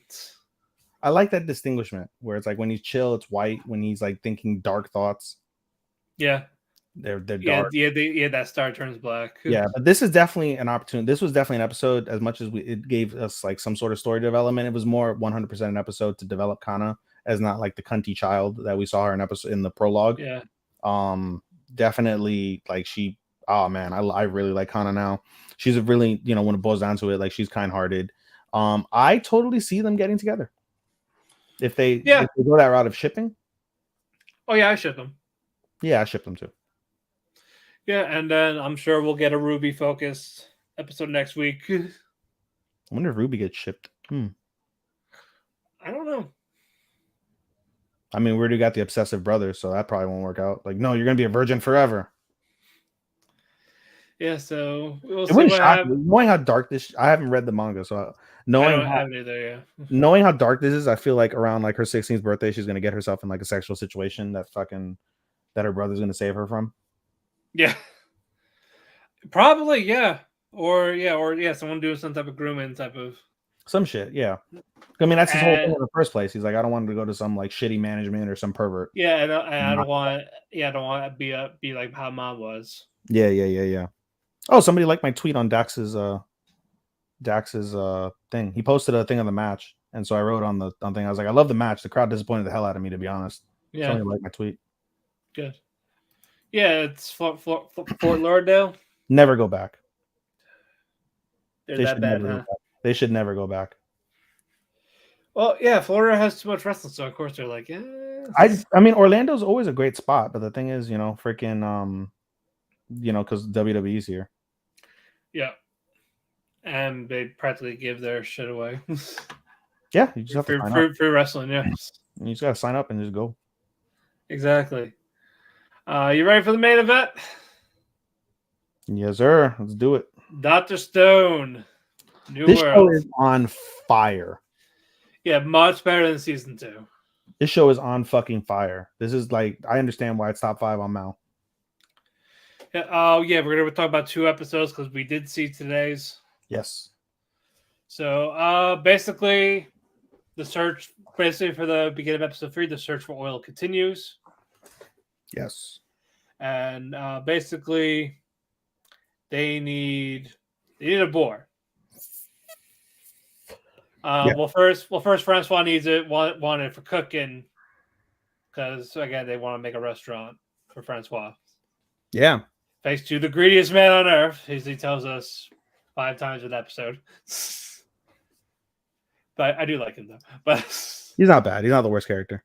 No, I enjoy it. He does calm down from that later. After seeing all these shows, by the way, I'm still convinced Hime is the worst character in the fucking in all of anime right now. For this season. For this season so far, she's the worst character. Yeah, we should include that in our seasonal awards. Worst character. But what will that like? Just someone you hate, like despise, like a gimmick type of, or is it, or like you actually legit hate them? Yeah, no, somebody you like despise. You're just like, oh, I hate this fuck. I wish the worst on this person, on this character. I guess you can make her the antagonist. No, the antagonist is someone that helps. She's a villain. She's not the villain, but I know. Like vegetable cake. Boom, there you go. Nobody wants vegetable cake. But yeah, Suika is back in this one. Yes. Well, there's a 3. Yeah, you're right. Yeah, she helps out. She's the one that helps out Francois looking for the boar. Yes. And of course, Kohaku recognized it from the sky photos because they take a lot of photos from the sky. Yep. And like the black dots, like, oh, those are definitely boars. Yep. So they capture a boar. Yep. And they capture a bunch of boars. Yep. And basically, they get their black truffles. Yep. The black truffles are like mushrooms that are in the ground. So they use the boar to try and find the black truffles. And so at the point they're like, okay, we got the truffles, we got the boars. It's time to cook the boar, right? Meanwhile, while this is going on, they're trying to find oil. Can't find oil. Looking for oil. Can't find oil. But Senku, of course, recognizes boars like oil. Yeah, because they like mud, and when there's mud, there's probably oil. Yeah. So they're like, what about this one? And then Francois is like, this one smells a lot like oil. So they tie it on a leash, let the boar go. They find the oil. Suika follows it, and Suika's like, now you're gonna die. And then the pig's like upset. Yeah, then Francois is like, no, this one's not fit for consumption. It's too much oil. Yep. So now that means, yep, they got boar acquired. Boar acquired. Oil acquired on top of that too. Yes. And same with Did we go over the fact that they made cameras? That was from the previous episode. I know, but did we go over that? They made I think we talked about how they made the camera, but I already yeah. They did. Yeah, they made cameras, aerial surveillance. Yep, good. That was the first use of it in the beginning of this episode. Yeah. Before it was just a regular camera. Now they just use this. Oh, right, now they have sky photos, Yeah. and they're looking. What was? Oh, what? Oh, yeah. They went to the middle of the ocean for GPS. They're making a No, they GPS. went to the middle. No, what they did was they built a motor. Yes, the They motorboat. built a motor and they wanted to test the motor, and that's how this episode ends. They're in the ocean and they basically are using they're using a radio tower. They basically build a radio tower and they're using it so they could use their telephone to communicate back to land what they're seeing, how the engine is, etc. And so basically when they turn the radio tower on, Senku has the idea, let's get a frequency, and they go on their frequency and they And they hear hear an something. ominous voice And saying, then, why? well, Why? no, it was Morse code. There was like tapping. It was Morse code. You're right. That's right. It Chrome was deciphered tapping. that it was Like Morse they're like, code. yeah, they didn't figure it out, but eventually they did. But WHY. and now Why? we hear the why, and then Senku has his smirk saying, "Are you the one Yeah. behind the petrification 3,700 years ago?" End episode. And he's like, "I've been waiting." He's talking about how he's been waiting for this. Yeah, end episode. And that was by far the best episode that they've done in such a long time. Right. That is easily a top 5 episode in the entire series. That episode. Yeah, they did it. They did it so well. I was glad they did it like that. Oh, it was so. Like the ominous music behind it. What was it? You've read the manga. Yes. I'm done with this. Yeah, okay.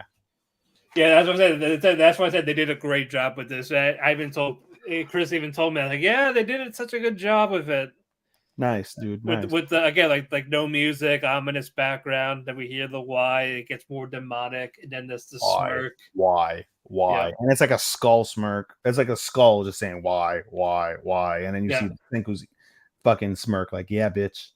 It's like, on. I have to wait for this. Yep.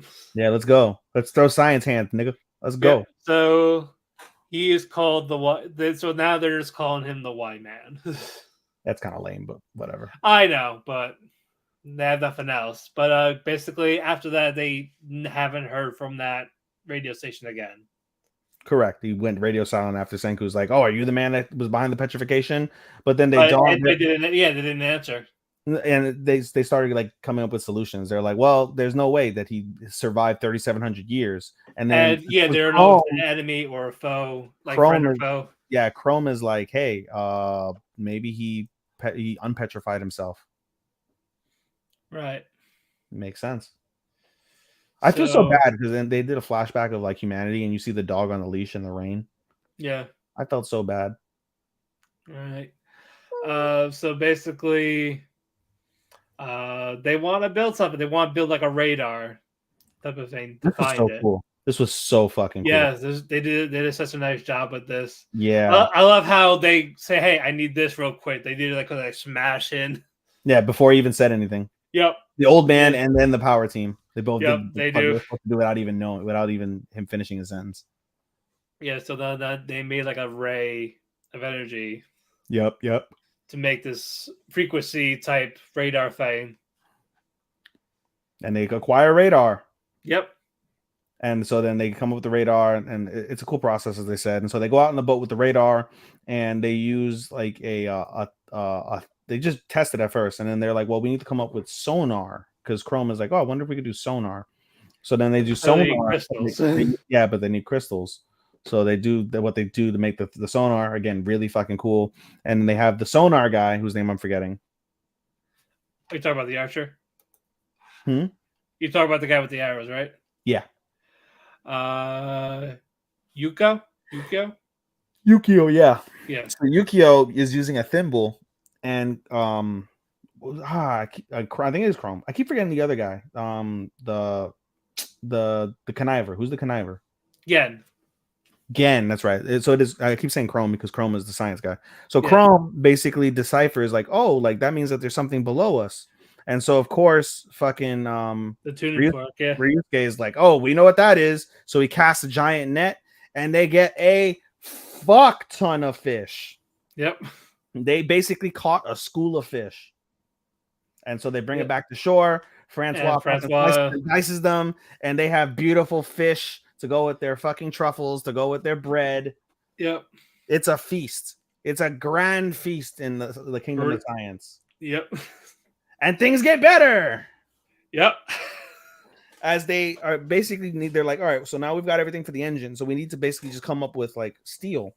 But the problem is, like we're running out of iron in the iron lake or the river, the iron river. We're running out of it. Chrome takes it upon himself to go into the cave, and he brings the sonar with him, and he basically uses it to like he brings it down, like tries to keep up, trying to find a beat, and in the chasm in the cave he finds there's a little beat. So he keeps dropping the sonar down the chasm. The beat gets stronger and stronger and stronger. And he's like, oh shit, I found what we need. He calls Senku. Senku's like, oh, so you basically created a metal detector. Yeah. In essence. But you found iron. And so they're like, hey, this is the industrial age now. And they come up with an entire process for mining and getting the iron out and going crazy. But they're like, oh, we need to figure out like how we need to transport this because it's a bumpy road. Like we can't get across fast enough. So what do they come up with, Matt? A fucking car, like railroad tracks. No, you skipped the part I was looking at. They come up with asphalt. They use the iron and they make asphalt. They're like, asphalt's 90% gravel, like 10% oil or some shit. Yeah. So they make asphalt. They're like, oh, we're only going to put asphalt on the bumpy parts till we get to the river. Because Ryusuke is like, oh, one of the best things about Japan and why they were so efficient back, in the normal times is because there's so many different ways to travel via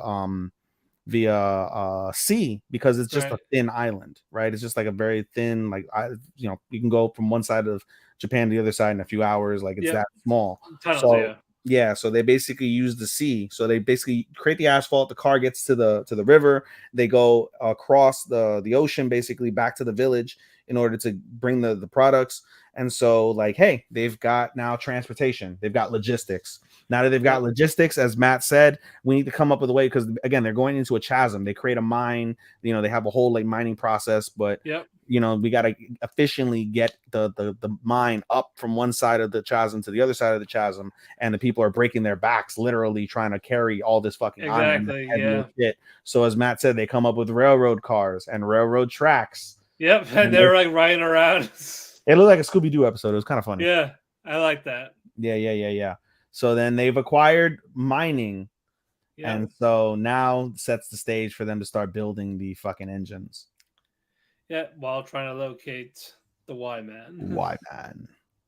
And they were saying, they're like, it's interesting that like, hey, like his Morse code was meant to scare us, and it did the opposite. It galvanized us. Yeah.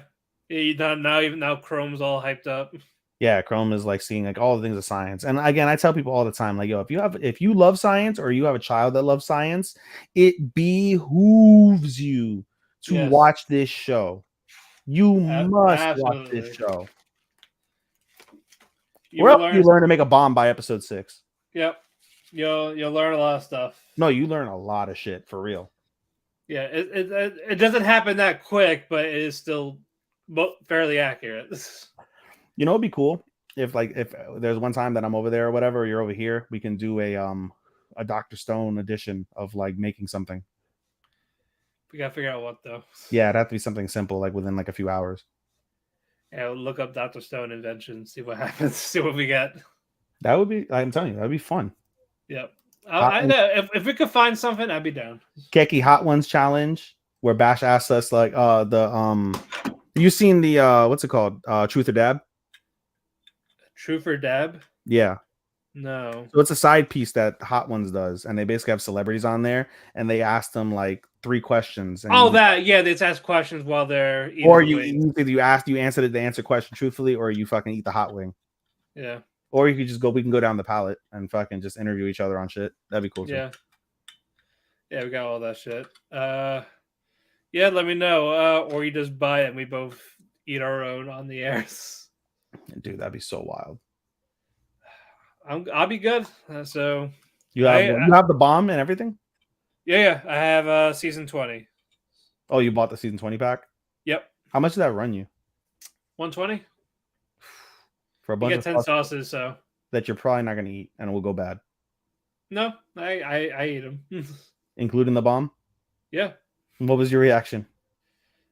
It tastes pretty nasty. Oh yeah. Yeah. Last Dab too. Last Dab tasted bad. Apollo. Yeah, I don't know if it was the newer one, the older one. I got it like a year or We two have Last ago. Dab Redux, and then you have Last Dab Apollo. Apollo, yeah. No, Apollo, that one had the nasty taste. I'm sorry, not the not the bomb. bomb. Yeah, Apollo that did. the bomb was hot though. Oh my god! Did you like shit fire? No, Okay, you did not shit fire. I did not shit fire. Okay. No. But no, before we did 20. Mm. We had I had a seasons pack, and I had some random ones. I had the hot honey one. Mm-hmm. That's really good. Mm. And I took some random ones from previous seasons. Mm-hmm. At the original hots, I had like Forest Hammer. That one sucked. Thor's hammer. Yeah, Oh my that god. was bad. That was really bad. I was like, Oh my god. You just yeah. like you go through like a whole fucking 2 gallon of milk. I did not do that. We had shakes. You had milkshakes. Okay. Yeah, but yeah, we did that. We had shakes and McDonald's 20-piece nuggets, and that's how we did it. Oh my god. Was Bash okay? No, but they lived. Oh my god. Yeah, yeah. I did one with my friends with the Trinidad Scorpion pizza. Now I took the Trinidad Scorpion sauce. This is when I worked at Papa John's. Yeah. I said, "Hey, make this for me. Like no pizza sauce. Take the whole bottle of this Trinidad Scorpion. Make that the pizza sauce." So we had the cheese, the bacon, jalapenos. Oh my god. Yep. And that was One of my friends chugged the whole gallon of milk. One passed out. We thought he saw God. oh my god. One friend was sweating. Two of my friends were sweating. Oh my god. Only like three or four of us finished. Oh my that sounds like torture. That It sounds like was losing a torture. bet. That sounds like losing a bet. Yeah, no, but I know I did it because I wanted to. Fucking psychopath. Oh god, yeah. You, my friend, are a fucking psychopath. That will never happen again. But Oh not the my pizza. The pizza will, because I would have to work at a pizza place to make it happen. oh my god. My friend works at Papa John's sometimes, and he because he can come and go. And what's it called? He makes Jamaican jerk chicken. Right. Jamaican jerk pizza. That's pretty cool. A little spicy, but cool. Right. I'm not good with spice. That's why I'm just like I just see myself like just shitting fire and bleeding out my ass. That's all I see. That has not happened to me, but my mouth will just burn. I'm trying to find. Dude, God forbid you get fucking stomach cancer. They're gonna be like, it's from the scorpion. Knock on wood, you don't get it. But if you do, it's scorpion. 100%. Scorpion fuck you over.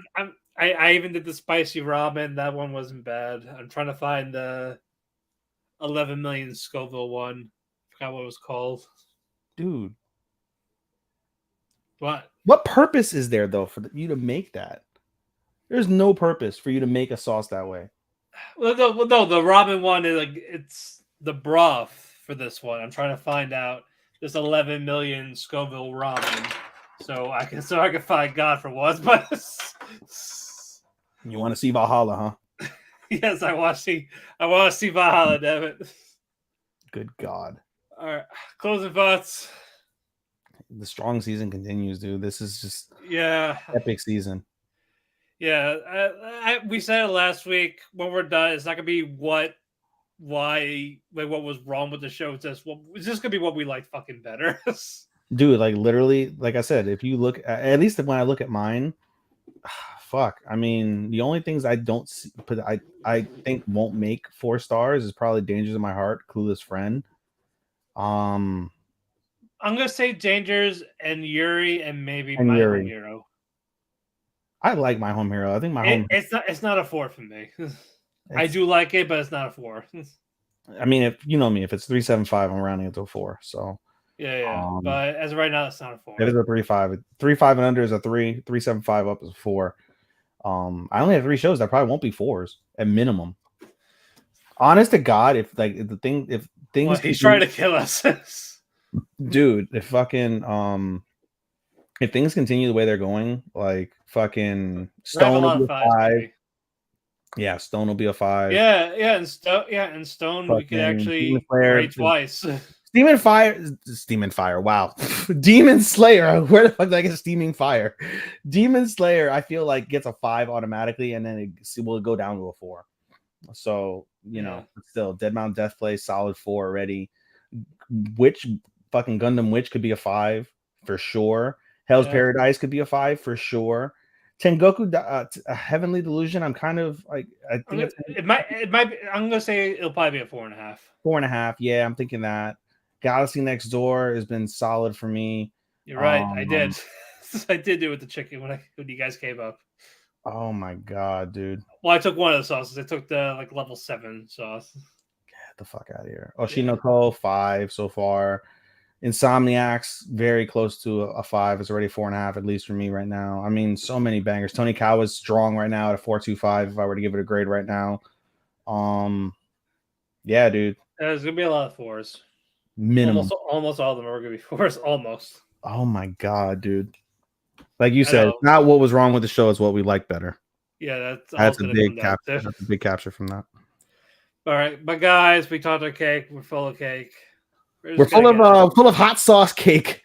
Yes, exactly. Oh man, but follow me on Twitter at DamianPhoenix12. Yes, follow Ethan on Twitter at Showstopper24. Follow our Keki Twitter at Talk to Keki. We also have a link tree for where we listen to your favorite podcasts. Amazon, Apple Music, Spotify. We're popular in Germany and India all of a sudden from when we had our charts. Danke. Yep. Thank you in German. Right. But yeah, again, thank you all over the world downloading us, listening to us. We appreciate the fuck out of you guys. No matter where you are in the world, we appreciate you. Give us your Instagram so we can go.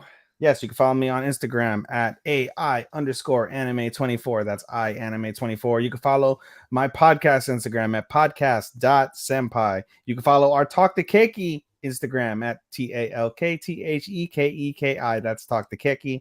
Again, as Matt said, we have link trees on all of our socials so you can follow our endeavors. Shout out to my boy Andy with the MMA for Marks podcast, going strong every Monday and or Tuesday depending on when we record. We had these last 2 weeks, just from my side, have been fabulous with Andy, and I really hope you guys check those out. Very concise, very funny, very good, really awesome breakdowns of the last few combat sports cards that have been out there, so definitely give us a shout out there. Shout out to Sean at W2M Network. Thank you so much for hosting us.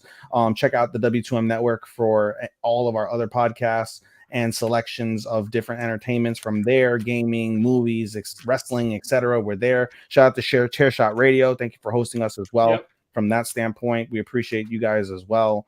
And I think that's about it, Cowboy.